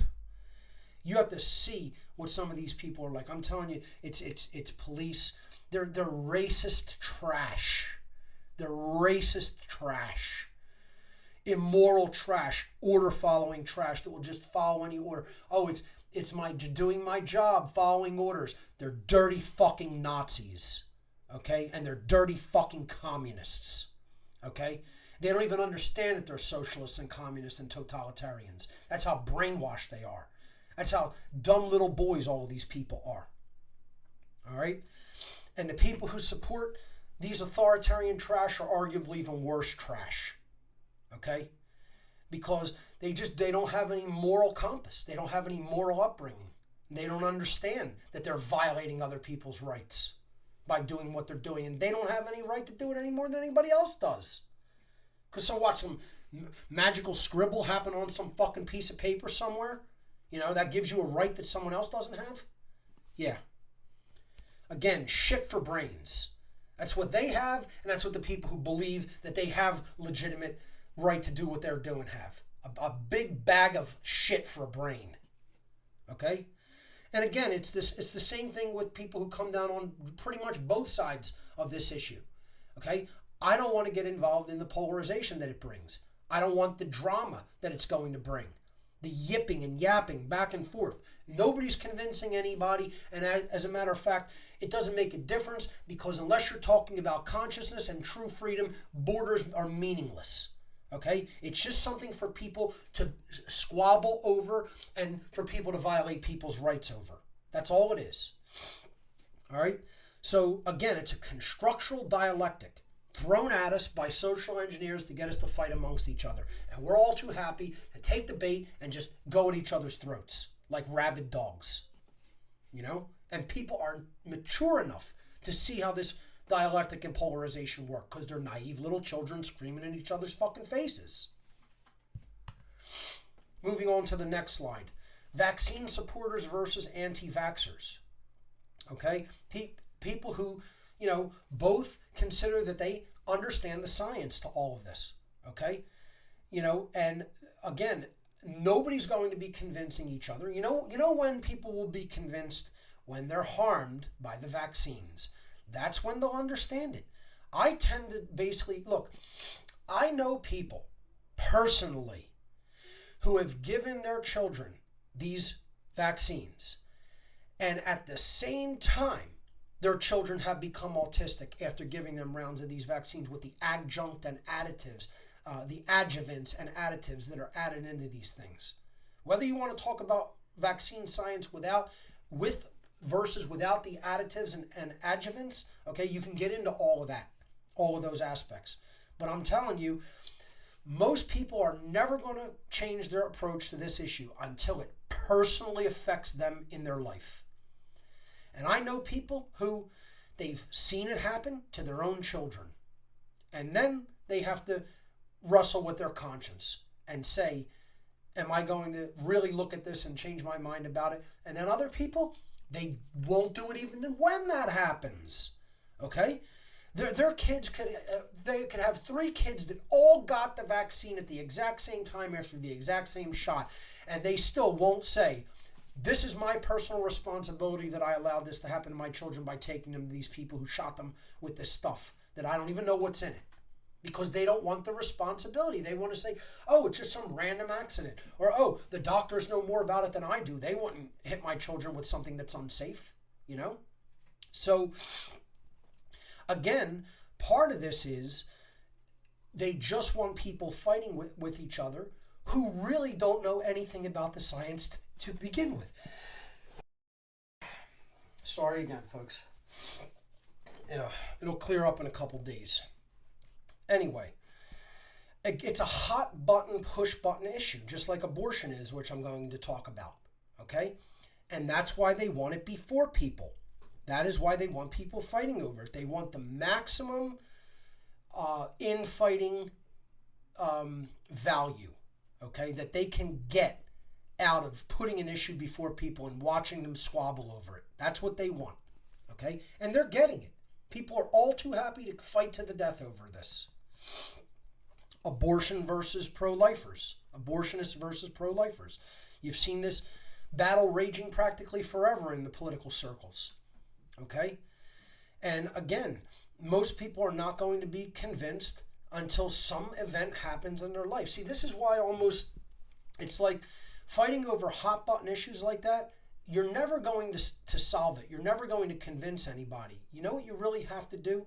You have to understand objective morality first. That all of these issues, folks, all of these issues are designed so that people never discover and look deeply into natural law. It's to get you looking somewhere else versus where the actual spiritual gold is hidden. That's all it is. These are forms of obfuscation and occulting the truth. When you discover the truth, things become clear regarding behaviors. And you understand whether you're doing, when you're performing an action, it's either a right or a wrong. It's not gray areas like people say that it is in, quote, situational ethics or moral relativism. It isn't gray areas. Morality is, in fact, very black and white. And we can understand objectively by looking at the behavior itself whether it is a right or a wrong, whether it is initiating harm to other sentient beings or not initiating harm to other sentient beings. And we can look at behaviors which absolutely minimize the initiation or resulting in harm to sentient beings. We have to endeavor to do the least amount of harm to life and live that way. See, that's the common sense middle ground that people can't seem to come to and agree on. That's the moral middle ground.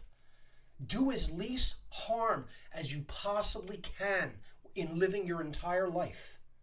Choose the right behavior over the wrong behavior willfully every time. You know? And people just can't get on that page. They'd rather fight each other than actually invest the time into looking into the truth. And that's what's happening in the whole freedom movement, especially with this issue. You know, here's the one I see in the anarchist community that's doing the most damage.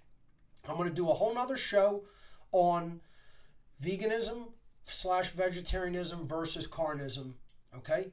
Because people didn't really hear what I said. They didn't really hear what I said during the shows that I did, okay? That this is a moral issue, not a dietary one, okay? It is also a dietary one, but it's a moral one first and foremost, okay? And this is the one that's creating some of the biggest division in the whole truth and freedom movement. And instead of people just doing the great work of talking about the illegitimacy of authority and looking at true objective morality and what real freedom is and putting that work out there to the world so that we can work on human freedom, okay?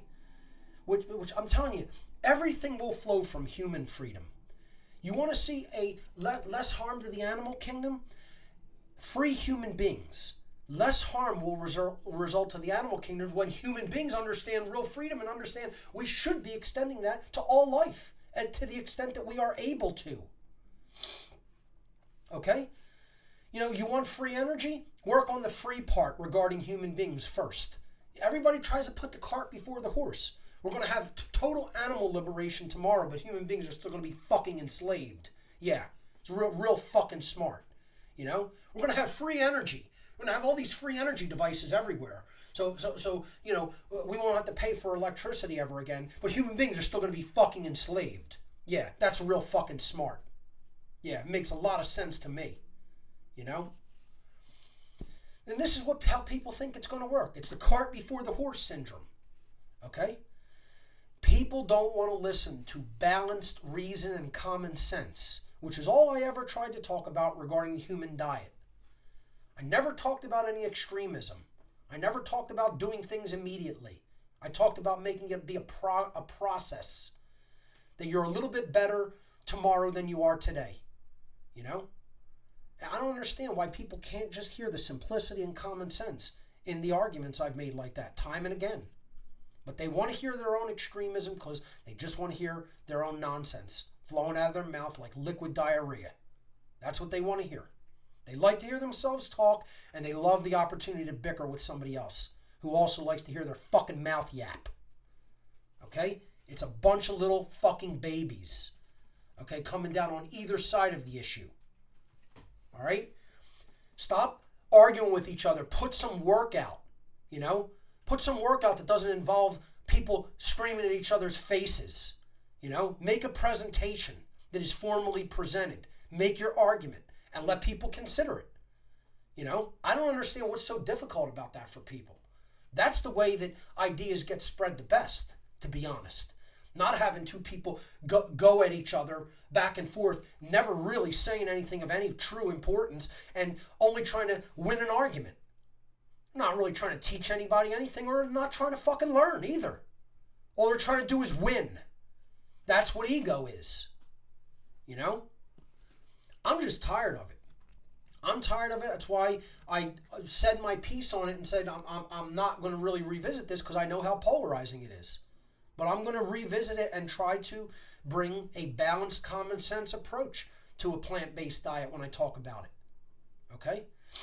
And help people to understand this is something that can be done correctly. And here's probably the biggest one. Now, do we have an issue going on because I've moved forward. It looks like we might have an issue in the slides moving forward. There we go. Okay. Thank you to my producer. So the globe versus flat earth debate, you know, and this one's still raging. And I'm telling you here, look, folks, I'm going to say it again. I come down on a provable aspect of this dialectic, but it's a dialectic nonetheless. Okay? And I've told flat earthers I don't want to be associated with their paradigm. You're not going to disinfo me by associating me with the whole flat earth religion. Okay? Look, here's what happened, folks. Let me just tell you. Okay? I have been digitally stalked and harassed endlessly for about 5 years now regarding this bullshit. Okay? I'll just tell my listening audience that this is what's been going on with me in the digital domain for about the last 5 fucking years. And, you know, it didn't really stop until I blew up. See, because what they're doing with researchers is they're trying to break them down by stalking and harassment. This is a very, very specific plan going on in the flat earth community by shills and dupes who have bought into this CIA invented religion. And really, it's Tavistock invented religion. Tavistock gave their marching orders to the CIA and said, you're going to put this out there into the mainstream media and into the, into the alternative media and into the Facebook, Twitter, etc., the social media platforms, okay? And on YouTube, of course. And what they did is they began a religion and they got people to graft onto it who don't have a lot of scientific understanding and be able to really do real math and geometry, okay? And then they got those people in their wild-eyed religious belief to digitally stalk and harass popular researchers. And they did this with me concentratedly over the 4-year period. Let's say it stopped around this time last year when I really blew up on them. And see, when I blew up on them publicly, then they knew we're not going to convert this guy over to the religion and disinfo his work and make him look like an ass through getting him to put out flat earth nonsense material. Okay? The Psy-Ops not going to work on him. Okay? And look, I don't really care. Look, first of all, you email me stuff about this. I've already looked into it. Okay? Endlessly. You don't know. I know more than you about the flat earth model. Trust me. I've looked at every video. Okay? Endless hours I've spent on it to generally an utter waste of my fucking time. Okay? But that's how I do things.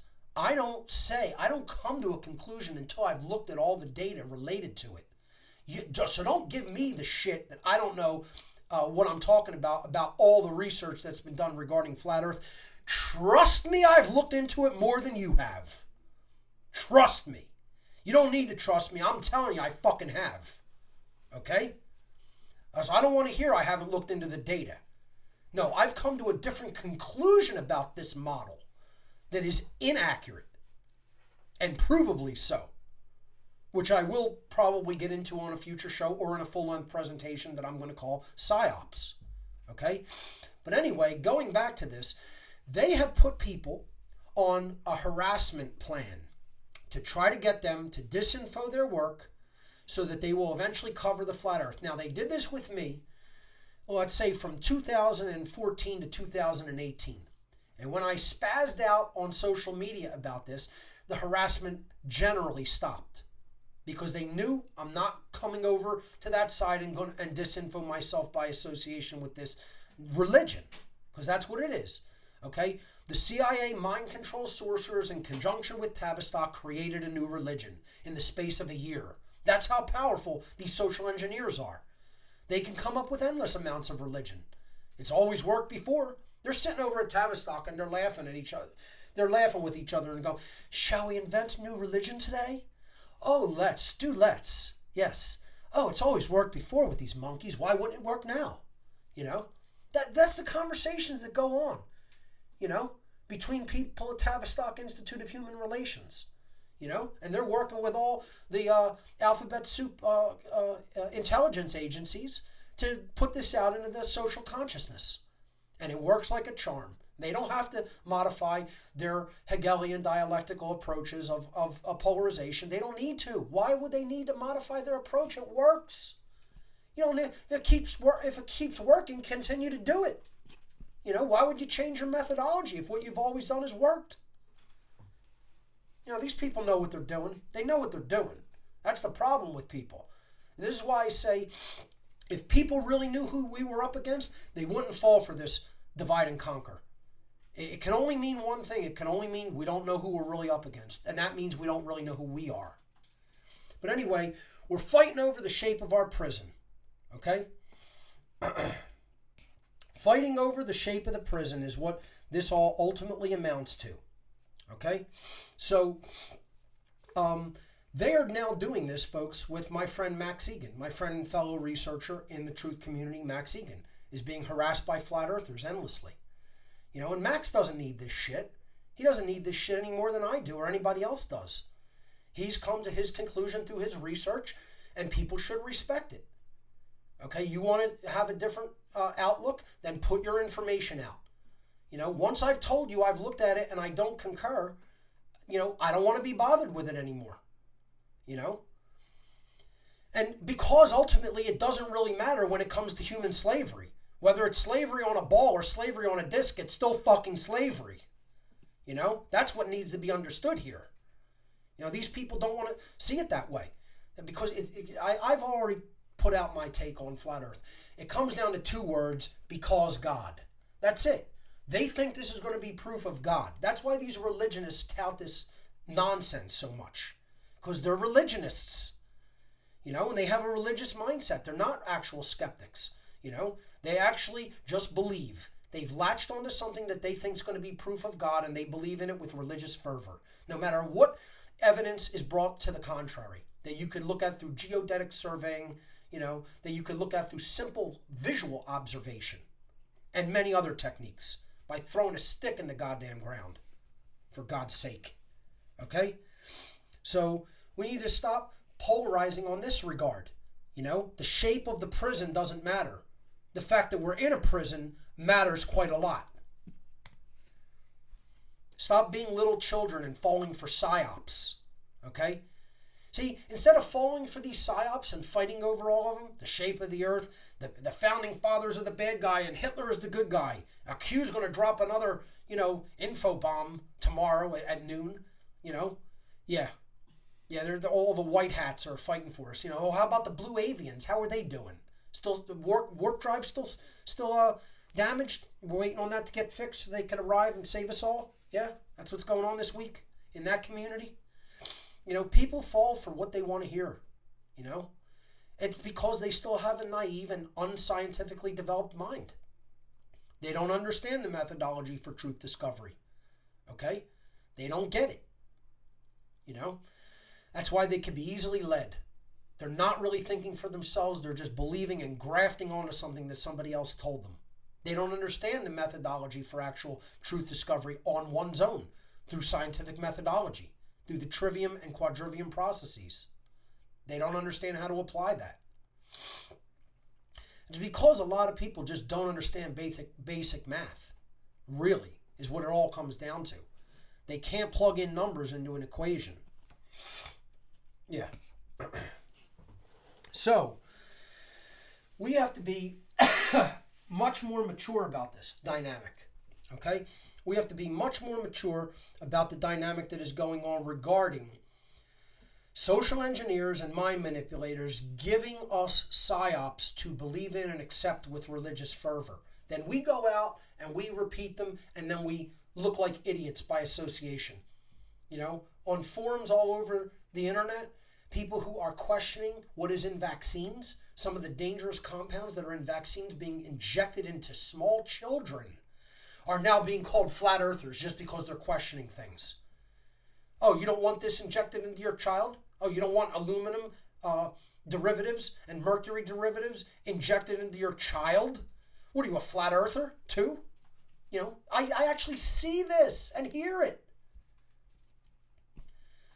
I mean, this is where we're at as a society. This is how easily led people are on both sides of the equation. Just imagine what inroads we could really make toward true freedom if people stopped bickering over nonsense, provably false stuff, or just be at each other's throats over whatever issue they think is the most paramount. Okay? If they actually did work about objective morality and natural law and real anarchy, and put that out there, did the real great work and put that out there, and really were arduous about it, really did the hard work about it, talked about real boots on the ground spirituality, and really put those issues before people to consider how much the world would change for the better if we had more teachers doing this. Instead, we have people squabbling on Facebook, as if anything's going to be changed on Facebook or Twitter. It's the modern day equivalent of a newspaper line in a fucking bird cage is what it is. That's why I get in very few interpersonal conversations on these platforms. One, I don't have the fucking time. Too busy doing real work. Okay? Building presentations. Researching. Trying to enhance the quality of the output of what I put out there into the world. Instead of slapping on the webcam and bickering with somebody on whatever social media platform is the order of the day. Okay? It's not accomplishing anything except to turn people against each other and further fracture and atomize the so-called truth and freedom community. That's all it's accomplishing. So, ladies and gentlemen, that's going to conclude the presentation portion for this episode of What on Earth is Happening. You've heard my appeals. You've heard my takes. Personally, get as offended as you like. And personally, I really don't care what you think about what I've just said. Okay? I'm not here to get everybody and their grandmother's feedback about everything. Sometimes I'm just here to put out the way that I see it. Okay? And then hopefully people will benefit from that and learn a thing or two from my years of experience involved in this movement and involved in direct association with the social engineers and mind controllers of our society. Because I know a thing or two about their tactics and how they work. Okay? So take that for what it's worth and do with it what you will. But all I know is that the continued fracturing of this community through these divide and conquer techniques is only going to weaken it further and never push us closer toward a state of true anarchy. Cannot be done that way.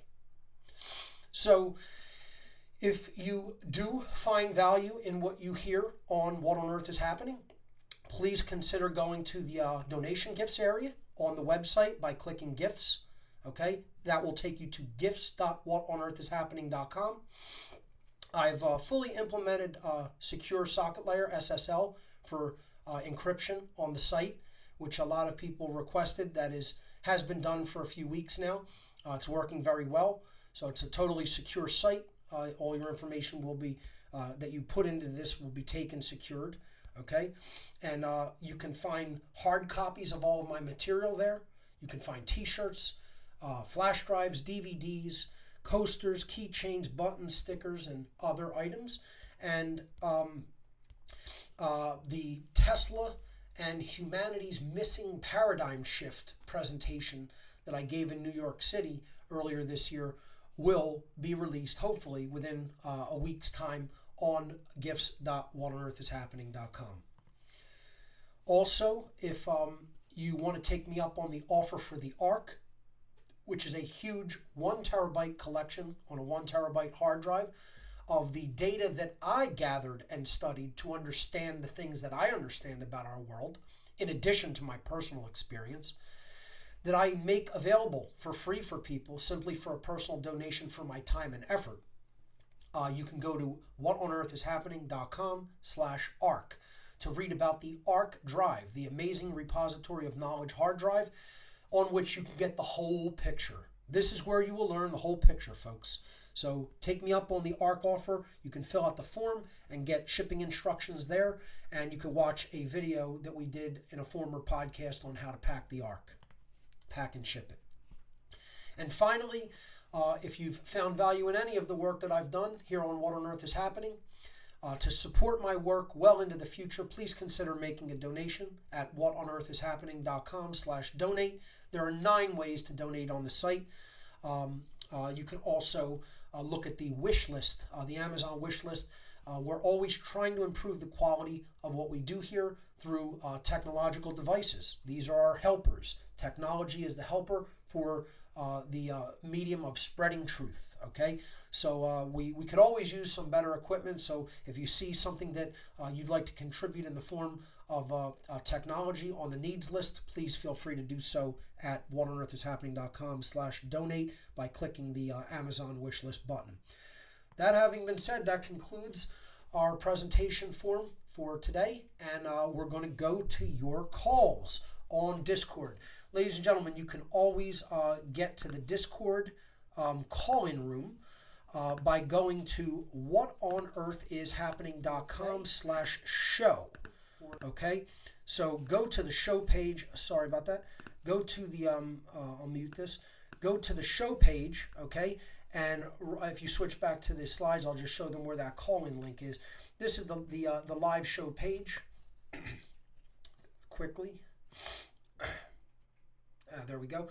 So on the live show page, I'll make this full screen real quick. You can, the show plays in here, okay? And, yep, so here's the show page. You can click this button right here, or you can click this tab. And right here, underneath the white text, this first blue link, click here to call in live, is the link to join the call-in room. You'll need the app Discord. You can get that at discordapp.com. And please, when you are calling in, do have yourself unmuted. So you have to actually do a push to talk, okay? And not push to talk, but unmute your audio, I should say. And I'm going to go into the room and put my headphones on.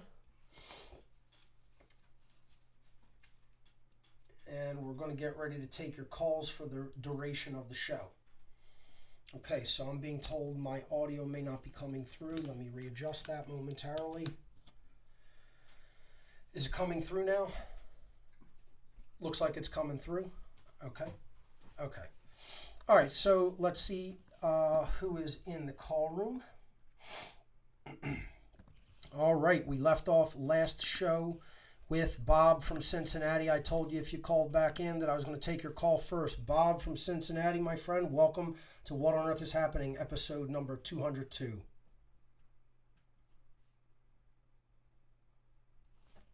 Bob, you want to go ahead and unmute yourself in the Discord interface? And please, everybody, listen in the room. Don't listen in the browser. So listen to me in the room. Bob from Cincinnati, are you there? I'll jump and come back to you like I had to do last week if you're having audio difficulty. All right. I'm going to mute you back up, Bob. I'll try you again. Let's go to Nathan777. Nathan, you are live on What on Earth is Happening. Welcome.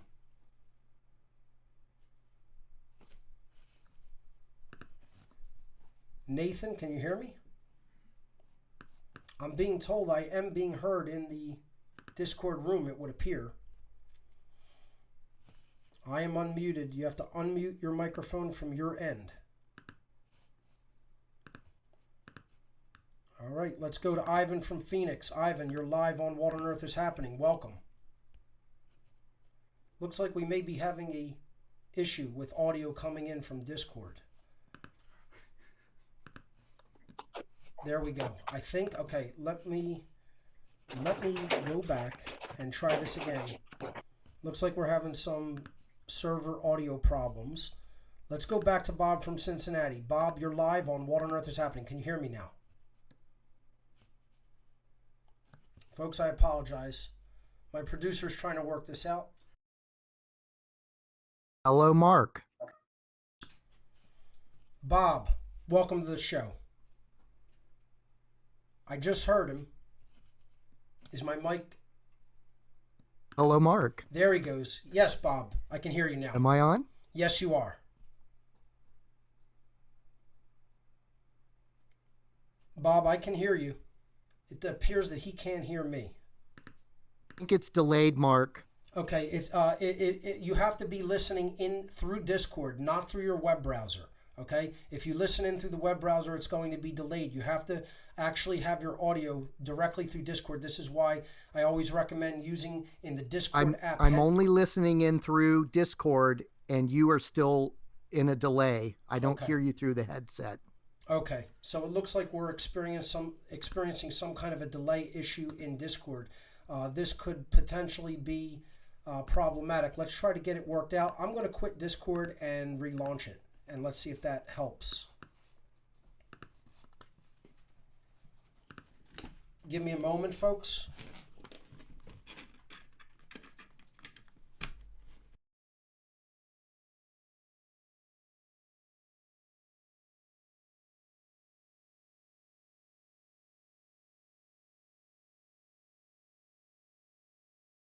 Okay, I'm relaunching Discord, folks, and hopefully this will clear up the issue.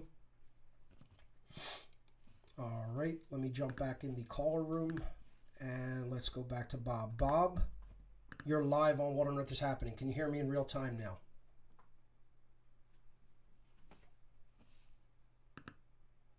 It looks like there's still a delay, unfortunately. This could be a problem with the actual... Still listening to you on the show, but nothing in the headset.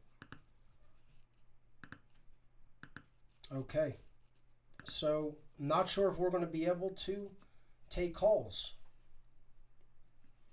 My producer says he's trying something.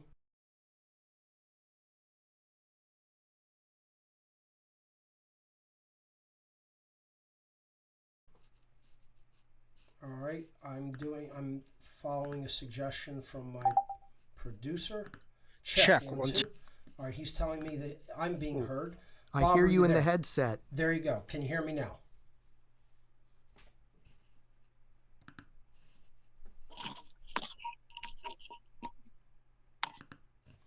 All right, let's go back to Nathan. Nathan Riddick. Can you hear me? Yes, Mark. Can you hear me? Okay, it looks like Bob may be having an audio problem, so I can hear you, Nathan. It looks like we have this resolved finally. All right, excellent. Okay. Well done. Good stuff. Great show, Mark, as usual. Thank you. Thanks for taking the call. So you're asking for people to call in to mention the benefits of going through your work. Yes. So I just wanted to thank you from the bottom of my heart, Mark. And, I appreciate that, Nathan. Thank you. No, seriously, and that should really extend to all Earthlings on this planet. Trying to thank you for the work that you're putting out there to salvage this situation. you know. That means a lot to me. Thank you, Nathan. Well, it is. So, you know, you've helped me go through a complete transformation. I hammered through all of your work in maybe a year. And I actually started with your cosmic abandonment presentation, the one you recommend not to start with. You started with that one, okay? Yeah. So I first heard you on Mark Devlin. But before that, I came across your website early on in my awakening, and I was quite daunted by the amount of information on there, you know, at such an early stage. And sure, I listened to you again when you were on Mark Devlin's podcast series, and I thought, yes, I've got to go back to Mark's work, right? And so I did, and it's, you know, I mean, what really is worth knowing, Mark, if you don't even know the difference between right and wrong? That's right. You know, so just to start me off on, I could have been wandering in darkness forever. So, no, thank you ever so much. And the information you brought about the trivium and the quadrivium to help me think straight and get my grammar right, the books that you led me to. So, no, big thank you, mate. Oh, you're very welcome, and I thank you for that wonderful commentary. It means a lot personally to me. People respond to me all the time and write to me to tell me the personal impact that the work that I've put out has had on their life. And it's a very humbling thing to hear from people, because it shows the power that an individual can have for the positive over many individuals' lives. If we only dedicate our life to that type of an effort, we can all make an impact like that. We all have that power within us, and we're all capable of it. So thank you very much, Nathan, for that commentary. Yes, and you know, I really took it on board very readily as well as I was working through your podcasts. You know, helping me to change my diet. It's fantastic. So thank you very much. I also, you know, I've gone on and made my own presentations as well. I've been handing out cards to the police and military with links to your cult of ultimate evil, to religionists and to carnists. I've natural law flyers I've been handing out. So I've been doing my bit, and it Nathan, does. I've seen your presentation on natural law, and it's absolutely great. You want to give out your YouTube channel or any other link that people can check you out or find your work, because I know that you do some really good work. Well, thank you very much. Well, it's under my name, much like yourself, Nathan Redett, RIDDET. Okay. So can I just ask, Mark, did you watch the condensed version, or did you watch the extended edition? I watched the extended version. Okay. Yeah, just tried to condense, you know, a lot of the information. I found it very hard to personalize it, where you've done such a good job at condensing the information yourself and, you know, putting it so concisely. But I elaborated on a few little bits and pieces. You know, hemp. That's very passionate. I'm very passionate about hemp because it can save the world, but we need to be free first. Like, again, putting the cart before the horse. That's right. So yeah, no, that's the main reason for calling in, Mark. Yeah, there are many individual solutions that we can work toward. You know, there's tons of approaches that we can take to make the world a better place, but without the underlying philosophical and moral principles, no matter what we do in the 3D world, it would just be like rearranging the furniture on a sinking ship. We have to have that as our firm foundation that we build everything else upon. Then we're going to see tremendous positive changes happen once we get that foundation right. So, ladies and gentlemen, Nathan Redett, please check out his work. It's very good, and he has a very firm understanding, and he's out there doing the great work. This is what I'm talking about, okay? Get out there and actually put that work out there. Get it in front of people. Do it in a presentation. Put it out in writing, poetry, music. You know, just squabbling amongst ourselves, we're not going to really make any headway. You know, we have to try to raise ourselves to a higher standard. And in doing that, we'll hopefully raise other people to a higher standard as well. So, great call, Nathan. I really appreciate your kind words. Thank you. So, let's move to Anarchy Real. Anarchy Real. You're live on What on Earth is Happening. Welcome. Hello, Mark. Can you hear me okay? Yes, I can. Coming through loud and clear. Fantastic. My name is John. I've been listening from Taiwan. Awesome. I just want to thank you so much for your presentations. Really changed my life. And I also started a small Instagram page. Just wanted to put my grammar together and just love to have any feedback from you at any time possible. My question today is about paying taxes, outlined in Matthew 22, because you mentioned this on the Freeman show, and you said that what Jesus was trying to convey was that trying to say, that's just crap. Let them have their crap. Right. How do I go about cross-referencing this, like using lexicons, concordances, different things like that to really solidify what you said, that particular point? Well, I don't know if it's necessarily anything that you do is going to convince people who are determined to believe that it means what they want it to believe. But I think you could really hear it in the spirit of what was being said. In so many words, and trying to phrase it as nicely as possible to people who are listening. The parable is saying that Jesus is saying, give to Caesar what is his, or what belongs with him, what he deserves to have. Okay? It's like, he's fighting over this nonsense. These two people are fighting over this nonsense. Well, let them have their nonsense. It's not important to us. This is not what is the real spiritual gold that we are seeking. This is not the real money. It's not the real one eye. You can hear in the connotation, in the spirit of the words, that the teacher in this parable does not consider this an important thing. He's basically just saying, let him have his coin of the realm. It's not necessarily saying bow to their commands, by complying in every way. It's saying if you value this as what you are really seeking, and what you are really turning the attention and energy of your life over to, then you are giving that energy and attention and vital energy over to what this emperor king values, not what is valuable in the real spiritual world. Okay? That's the spiritual connotation of what is being said. How you can fully arrive at that understanding through just, lexicon and concordances, I think that's more studying the letter of it, the words. That's not going to necessarily teach you the spirit of it. Okay? And again, I'm no Bible religionist by any stretch of the words, but I am able to decode a good parable when I hear one or read one. And that is the real meaning of what is said in that section of the New Testament. Okay, thank you so much for that. Thank you. Absolutely, you got it. Great question. And sometimes it is very important to decode religious work and parables that are there to teach us moral lessons. It isn't to just say they're completely worthless, throw them out just because they come from the religious domain. We can gain an understanding allegorically of what certain things are meant to teach us if we are able to decode them out of the realm of the literal and bring them into a true spiritual understanding.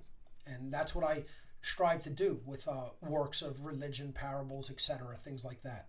So let's see, who can we go to next? Let's go to Essence of Anarchy. Okay, excellent way of looking at anarchy, the absence of the archons. Okay, so Essence of Anarchy. You're live on What on Earth is Happening. Welcome to the show. Hey, Mark, can you hear me? Absolutely, coming through loud and clear. All right, great. Love to talk to you. Been listening to you for about 5 years now. Great. And it's taken me a little bit to fully absorb it all, but I think recently I've been having some extra special moments, if you want to put it that way. Some epiphanies have come through, huh? Oh, yeah. Well, and like you were talking about earlier, it seems like all the people bickering about, say, the Bible's real, the Quran's the true word of God. The true word of God, it seems to be, is reality. And all these things are just translation of the true word of God. The true word of God is written upon our heart in our true emotional intelligence and our heart-based intelligence. If you want to really see where the real language of God is, look no further than inside oneself. That's where it's written. Exactly, and just all this bickering, it's like you think it's ridiculous. I have a radio show here. My name's Jason. I'm from Southern Illinois. Cool. I've got a community radio show in town, and I haven't really been talking about any of this stuff on there, but I think I'm going to start to.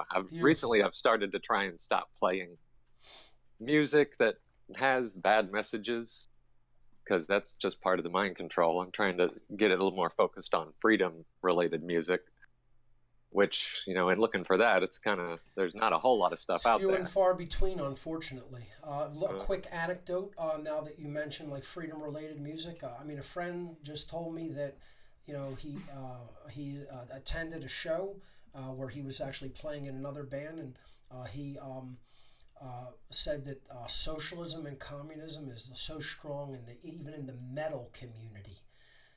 Radical leftism in the heavy metal community. Oh yeah, I can believe it. Kidding me, that makes my heart just like hit the floor like a concrete block.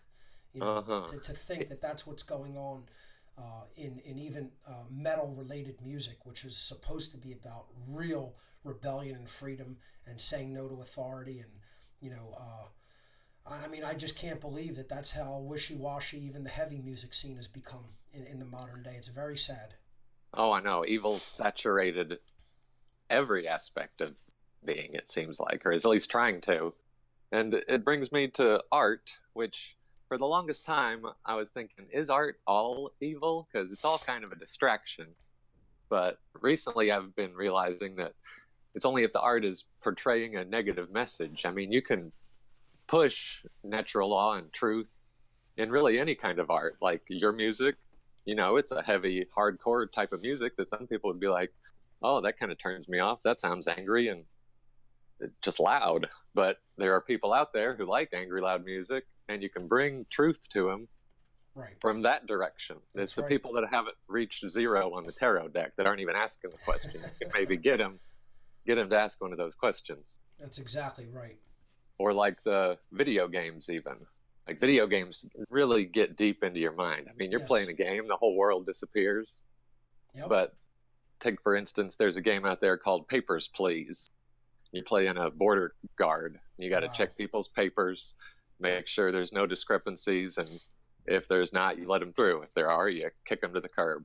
But if you play the game the way that it tells you to play it, you're never going to win it, because you also have to pay rent and buy food for your family and everything. So the only way to really win this game is to understand morality and let the people in and disobey authority.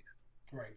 So it's through things like that. We got to saturate all of our art with truth and reality to really fight, the people that are the real enemies.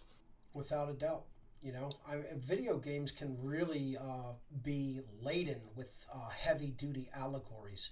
You're seeing that's a way that some people are trying to slip in both good mental constructs and bad ones that'll lead us down the wrong path. It's a medium that can be used for either infusion of ideas. So it's all a matter of who's wielding that tool.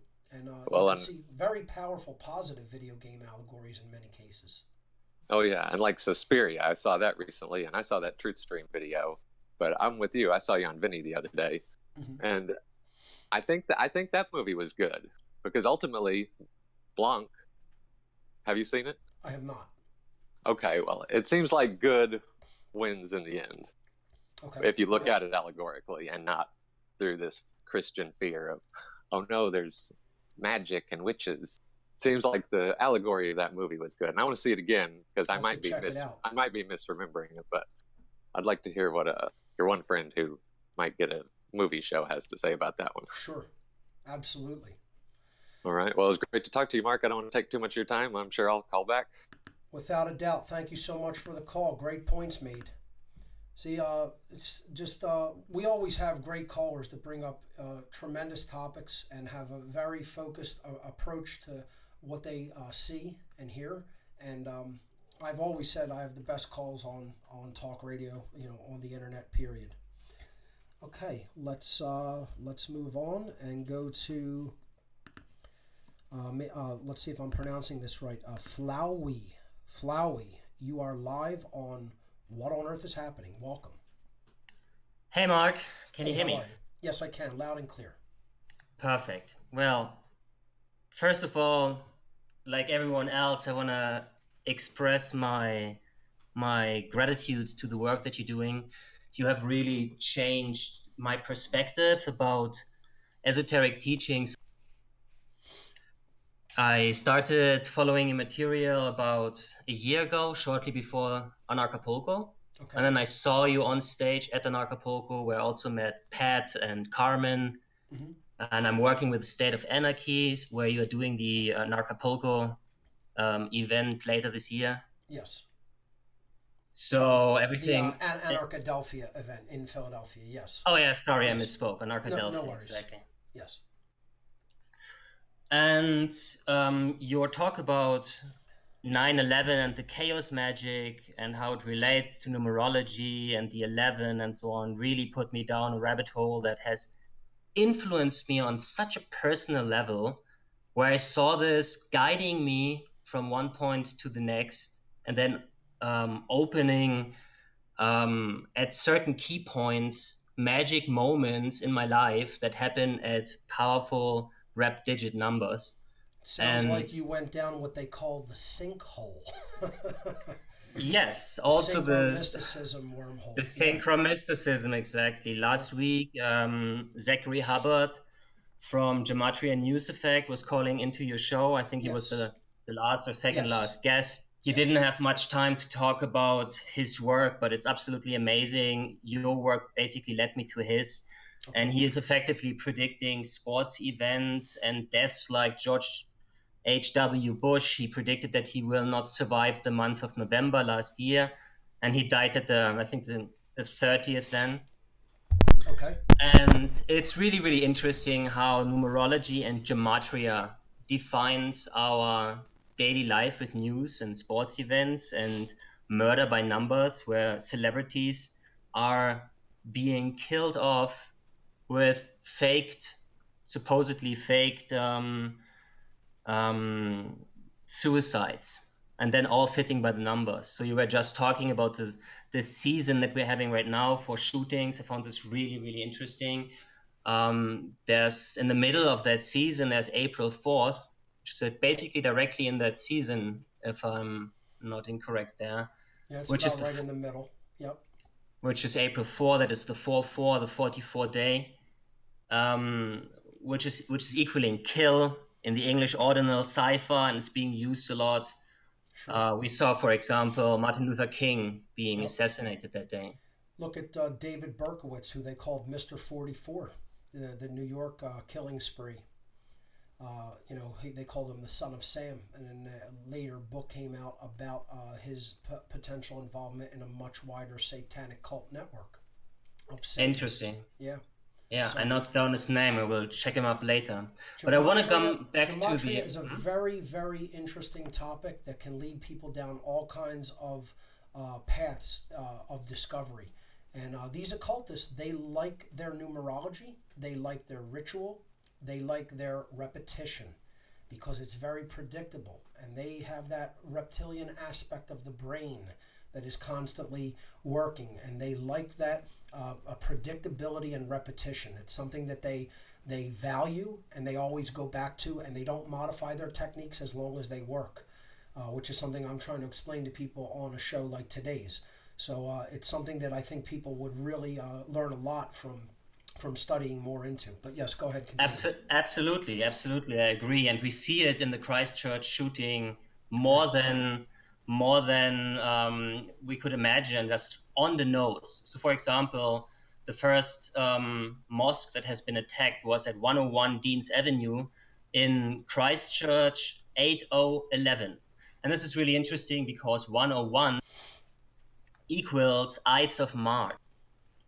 And it's happening on the Ides of March, on March 15th, the day where Julius Caesar was killed in 44 BC, where we have the 44 again, right? And then we have Brenton Tarrant, the name of the terrorist. Brenton equals 101. Terrorist equals 101. Assassin equals 101. It took place in a Muslim church. Church equals 101. Wow.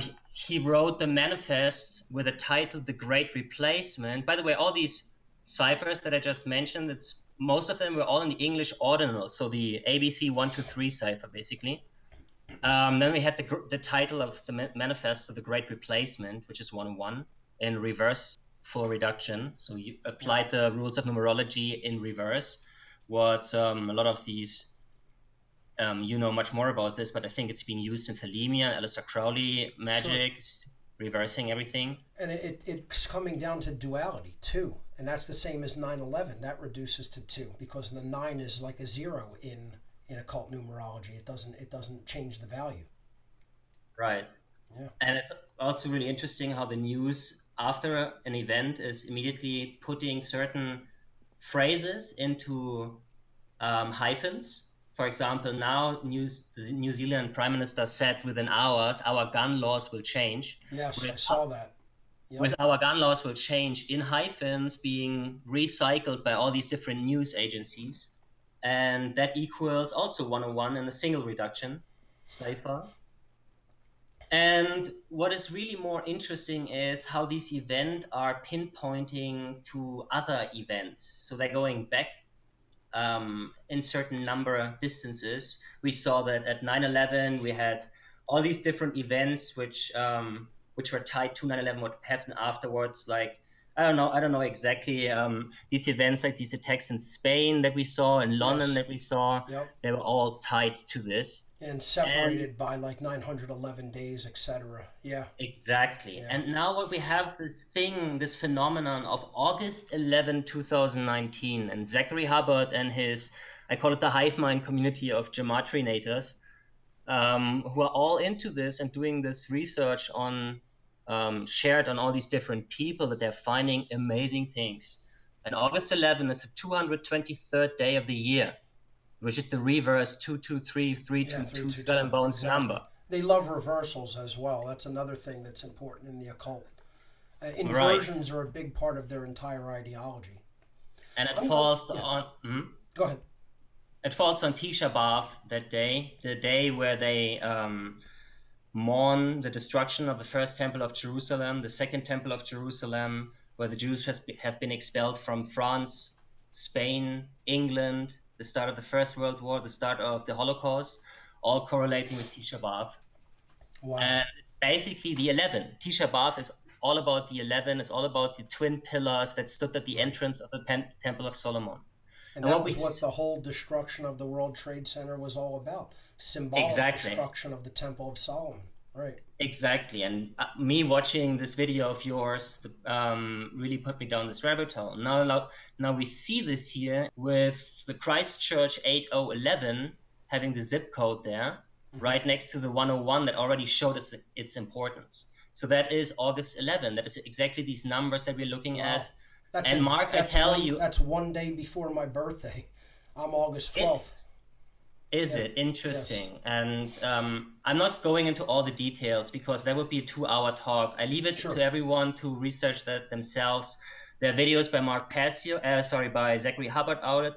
I made a 2-hour video putting it all together and also posted on Steemit on my handle Flowey, where you can see it all. And you spell that Flauwy, Flowey. Correct. Okay. Correct. Yeah. Great. So it's really, really interesting. And one more thing I want to add here.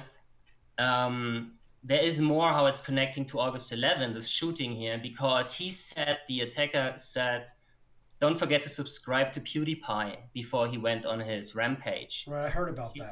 Which he live streamed. Wow. And PewDiePie, and this is really, really interesting, from the attack to PewDiePie's next birthday are 223 days, just as August 11 is the 223rd day.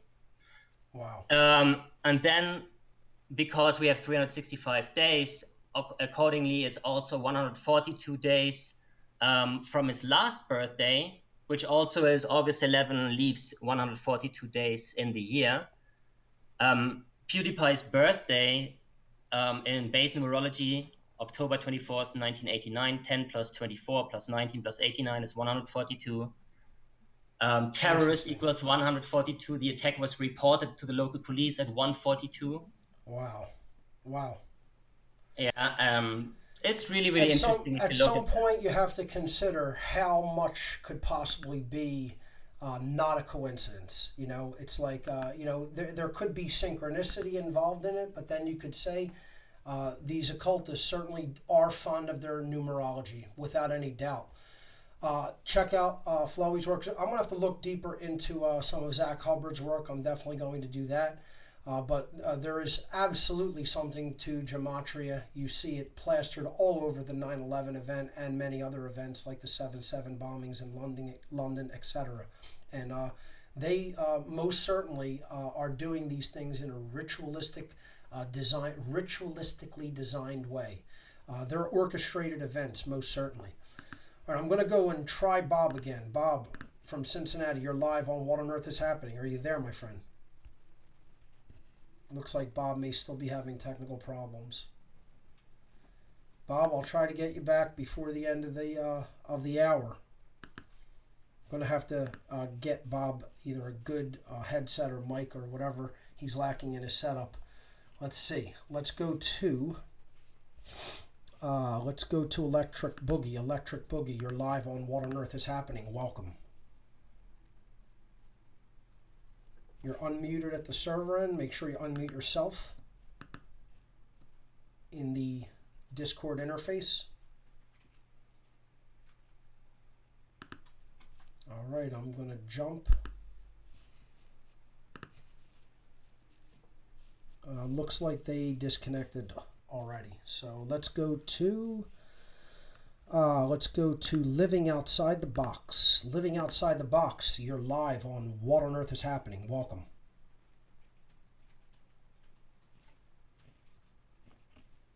Not hearing you. Make sure you're unmuted.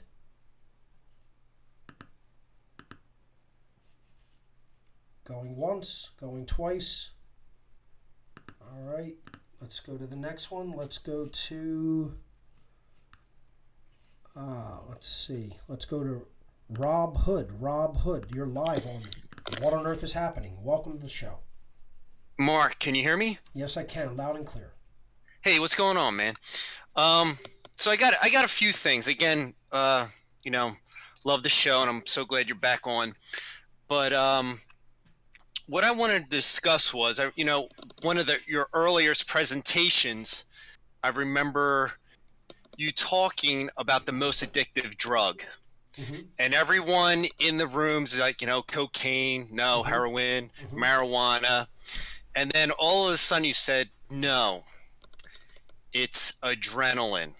Sure. And that kind of blew my mind. And, a lot of research and topics have been talked about adrenochrome. Yes.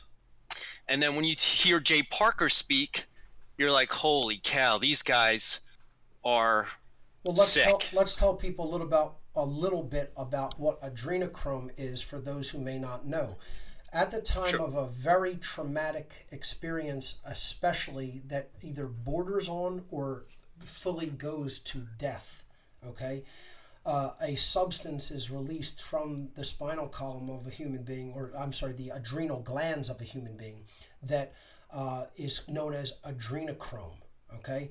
It might be in the spinal column as well. I'm not really 100% sure, but essentially this is one of the most powerful and invigorating substances that a human being can possibly take into their physiological makeup.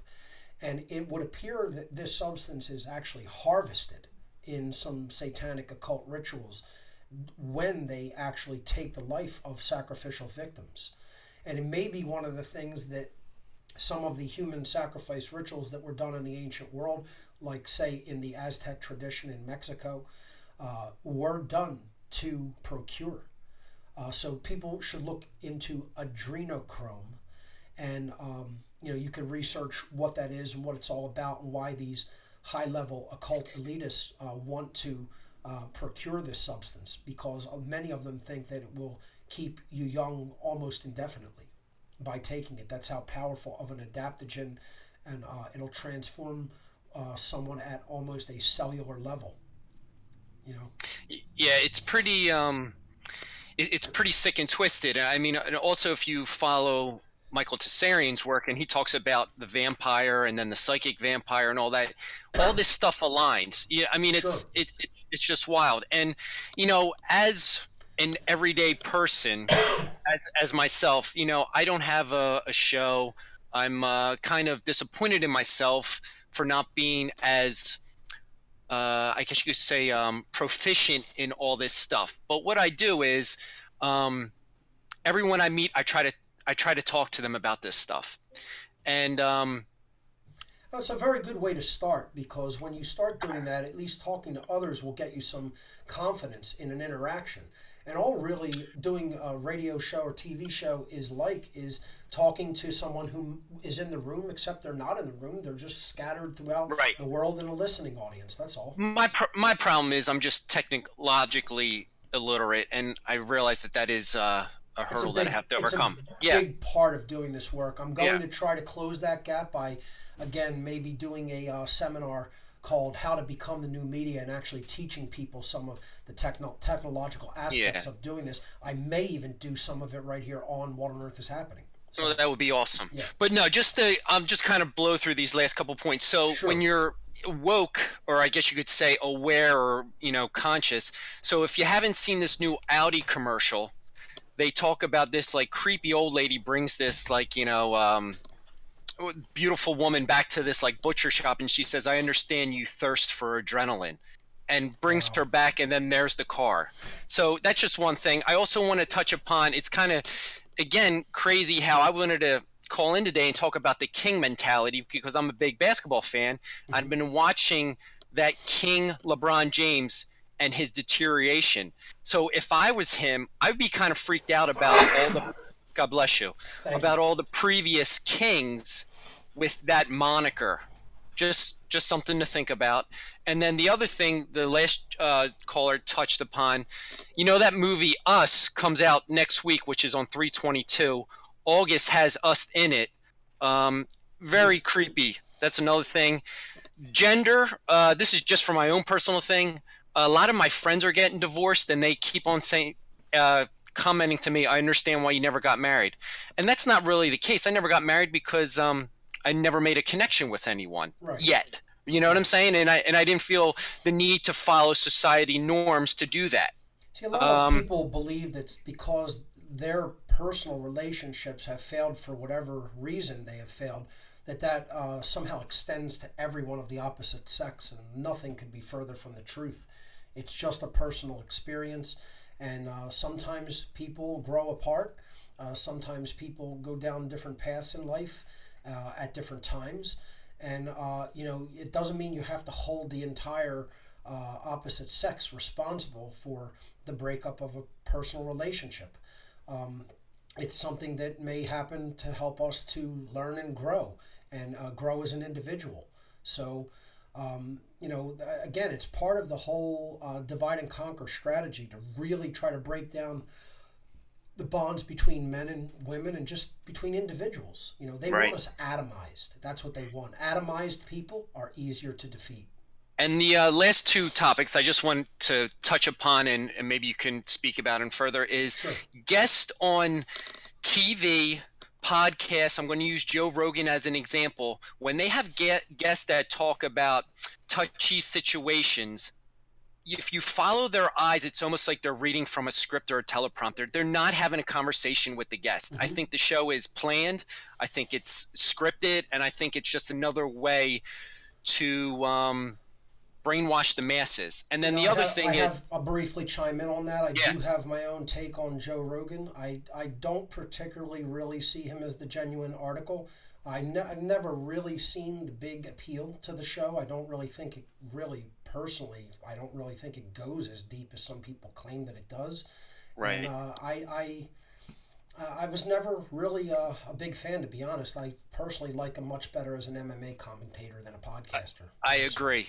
So and then the last thing, I agree. And the last thing is I've been a big Red Hot Chili Peppers since I was in the 7th grade since Under the Bridge came out. And I just saw that they did a concert at the Pyramids, the Giza Strip, on March 15th. So that questions if there was some symbolic or sacrifice or some type of payback to the gods for what just occurred.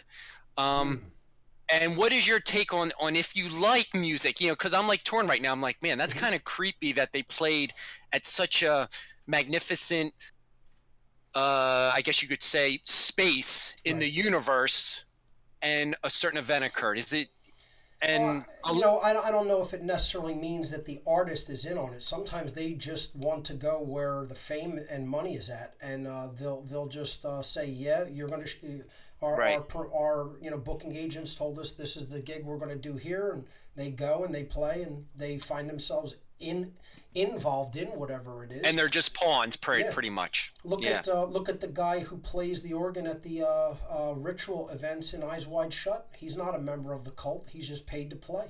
A lot of times it is that. Sometimes they are involved. So you have to use discernment in determining which situation is which.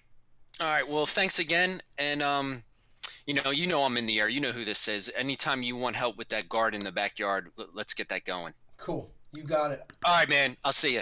Take care. Great call. All right. Let's go to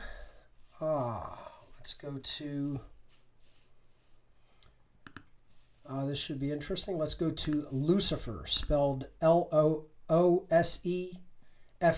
Lucifer, you're live on What on Earth is Happening. Welcome. Are we going to hear from Lucifer? Hi, can you hear me, Mark? Yes, you're breaking up a lot. I'm not sure if you can clean up the audio on your end by any means. It sounds pretty staticky, but go ahead and try to give it a shot. Can you hear me all right? It's pretty broken up, so I would say, try to make a comment or a question, and I'll answer you. Because to talk for... Go ahead. Yeah, you're breaking up pretty heavy. Am I breaking up also, is the question. I'm coming through clear? Lucifer, I'm sorry, I may have to let you go. It looks like he dropped out anyway. It might be his internet connection there in that instance. So let's go to Wojciech from Poland. You're live on What on Earth is Happening. Welcome. Yo, hi, Mark. Maybe a little shy. Okay, but I should manage, I guess. Yeah, no. Great show today. Look at it like you're just talking to a friend in your living room. That's how I yeah. there to people. It's not about not used to speaking English, so it might be a little hard to get going. Yeah, no worries. Anyway, great show today. You touched on a lot of subjects I wanted to talk with you about. Sure. About the hatred in the community. I think it stems a lot from hubris.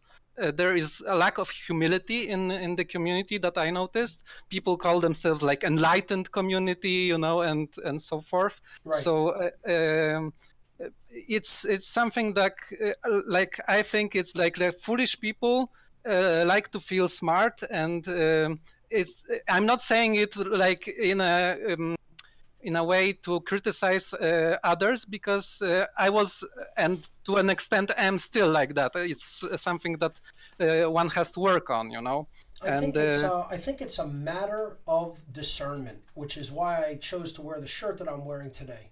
Okay, this is a Truth Connections t-shirt. My friend Kathy Bucklew, that's her website, truthconnections.com. She does a radio show as well. And her shirt merely says Discern and then has her website. And I think it's very important because discernment is one of, the aspects of real awakening, of really truly being able to use our tools at our disposal in the mental domain, in the emotional domain, in the spiritual domain, to really be able to discern reality from fiction or fantasy. And that's what on Earth is Happening has been about from day one. It's about trying to separate the realm of the real and the natural from the realm of the artificial and constructural. And it takes discernment to do that. It takes discernment and judgment to be able to do that accurately. And that's what yes, I agree. But may I chime in? Sure. Because some people have less capability. You know, some people have higher IQs, other IQs, and it's like when people with, let's say, less capacity to understand and discern things try to be smarter than they really are. Yes. They cause a lot of chaos and misunderstandings. Yeah, that is part of what is known as, in the psychological world, the Dunning-Kruger effect, which I've talked about a little bit on What on Earth is Happening and on some interviews, for people to look up the Dunning-Kruger effect, about how people with low capacity for understanding often think that they know much, much more than they do, and it works in the opposite. People with an advanced understanding often attribute other people to have the same ability to learn that they do. Yes, I actually, have been involved in academia a lot, so I noticed that a lot in scientific circles, especially when I was doing my PhD back in the days. I left it anyway, but people like professors think that they are really, really smart, but they are fools very often. Not all of them, of course, but a lot of them. Sure. And I wanted to correct you on one thing, the Katyn massacre, because I'm Polish, so I know. It was not done by the German Nazis, but it was done by the Soviet Russians. Oh, it was? Okay. Yeah, I apologize for the mistake. No, it's only he who does nothing doesn't make mistakes, so it's I know it was a massacre of a village in that region that is now... No. It was a massacre of Polish officers. The Russians caught Polish intelligentsia officers, and they shot them. It was around over 20,000 people. They shot them in the back of the head. They were prisoners of war, let's say. Okay, so they were POWs already, and they executed them. Yeah, and they executed them by a bullet in the back of the head. Actually, on April 10th, 2010, there was also the Polish president and part of Polish government crashed in a quote-unquote accident when they were flying to celebrate, let's say, commemorate the events. Yeah, commemorate. Yeah, that's the word. Commemorate. But it was also, and that's if you look also into it, during the season of sacrifice. Yeah. And it was also quite obviously, let's say, false flag event. And it was actually one of the catalysts that started me on my path of waking up. Another question I wanted to ask you: have you seen the short symbolic film on YouTube, In Shadow?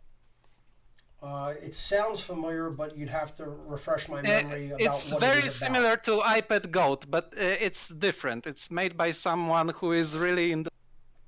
I recommend this to you. I'm sure you'll love it.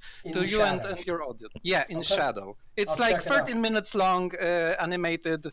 I'm sure you'll love it. And the last thing I wanted to touch you on, because I don't want to take a lot of time, is the golden rule.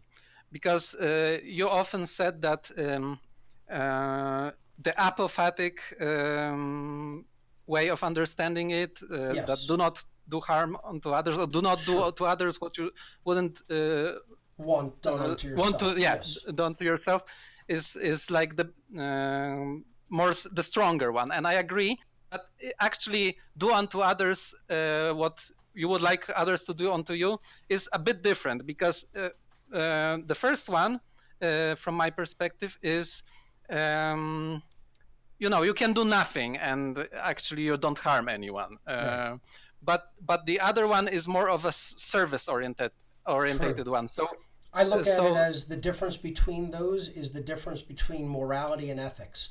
Morality is proscription from doing harmful actions. Ethics means you're actually doing constructive and actions which uplift or better other people. So it's going the extra mile is the ethical approach compared to morality, which is simply the non-aggression principle of doing no harm.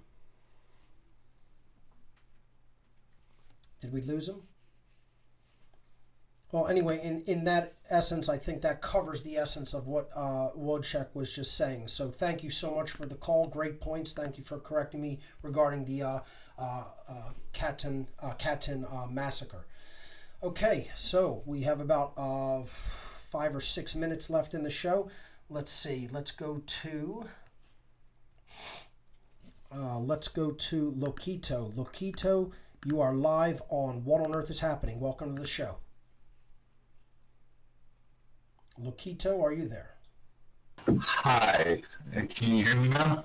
Yes, coming through rather muffled, but go ahead and try to make a comment or a question because it's pretty distorted, but go ahead. Okay, I apologize for that. Just a brief announcement. It's just to let you know that I've actually translated all your natural law seminar into Spanish. Excellent. And I'll be doing a presentation actually on 4/20 of April. So, and it's all going to be actually in Spanish. Excellent, excellent. So, yeah, so it's been about a year. Actually, I met up with you at your Phoenix presentation, and Yes. that's when I actually knew that I was translating your work, and we talked personally for a little bit. But your audio cleared up a lot now, so I can hear you a lot better. Okay, thank you. But yeah, so I guess I'm a little nervous, surprisingly, but yeah, so that's what I've done lately since I've met you.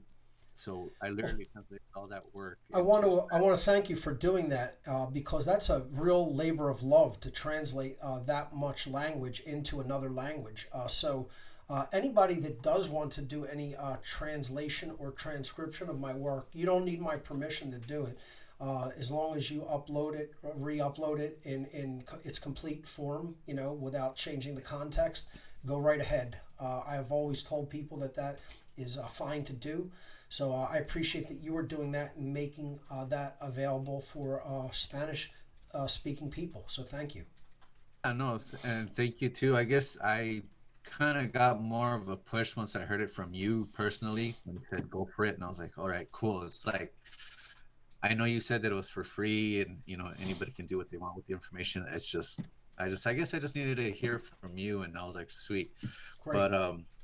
But yeah, so I'll actually be doing a live presentation, and it's actually it's free and everything for people. I've actually already passed out flyers today before I got onto the show, but thank you. Yeah, no, just to thank you for that. And that's what I've done lately. Basically just an announcement of what I've done with your work. Absolutely. And everything. Thank you so much. And it contributes to the great work. It's helping. It's yes. Like you look at the great work as lifting a great weight.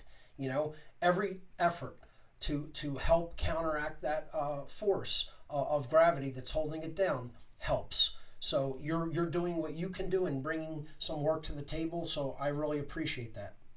Of course, and then thank you also because it helped me in learning what the natural law is. Even though my roads took me into those steps of learning the truth of what it is, little by little, and I think a lot of us go through that. It takes little steps in synchronization. That's right. It takes time. I don't expect everybody to get it overnight either. It takes an investment of time and attention. And if people are willing to put some of that work in, they're going to see it pay dividends on the other end. And then as soon as I actually get a recorded audio and video, I will actually load it up and I'll come back onto your show and just let you know that I've posted it and see if we can do a link for a Spanish version of it. So excellent. Sounds great. Look, thank Keto, you so much. No problem. Thank you. You take care. And everybody else, enjoy your day. Thank you. I mean, see, that's what contribution to the great work is all about, folks. People can do it in many ways that are constructive and that help other people to learn who might not have been an advantage to because of language differences. So fantastic. Let's see, who else do we have? Let's see, I think I have time to squeeze one more in. Patty Lager, you're live on What on Earth is Happening. Welcome. Hi, Mark. Can you hear me? Yes, I can. Loud and clear. We're pressed on time. Well, I just want to, I hope you feel much better. And I just want to put out there that I do live Q&A. I've been absent for the past few weeks because I have been going through some personal issues in my life. But, you know, we work forward through that which is chaotic, and we continue with the good work. I want to thank you so much for putting out the truth and helping everybody see what actually is. Thank you so much. I appreciate the call. That's all the time we have for this episode of What on Earth is Happening, folks. We'll see you right here next week. Ladies and gentlemen, government is slavery.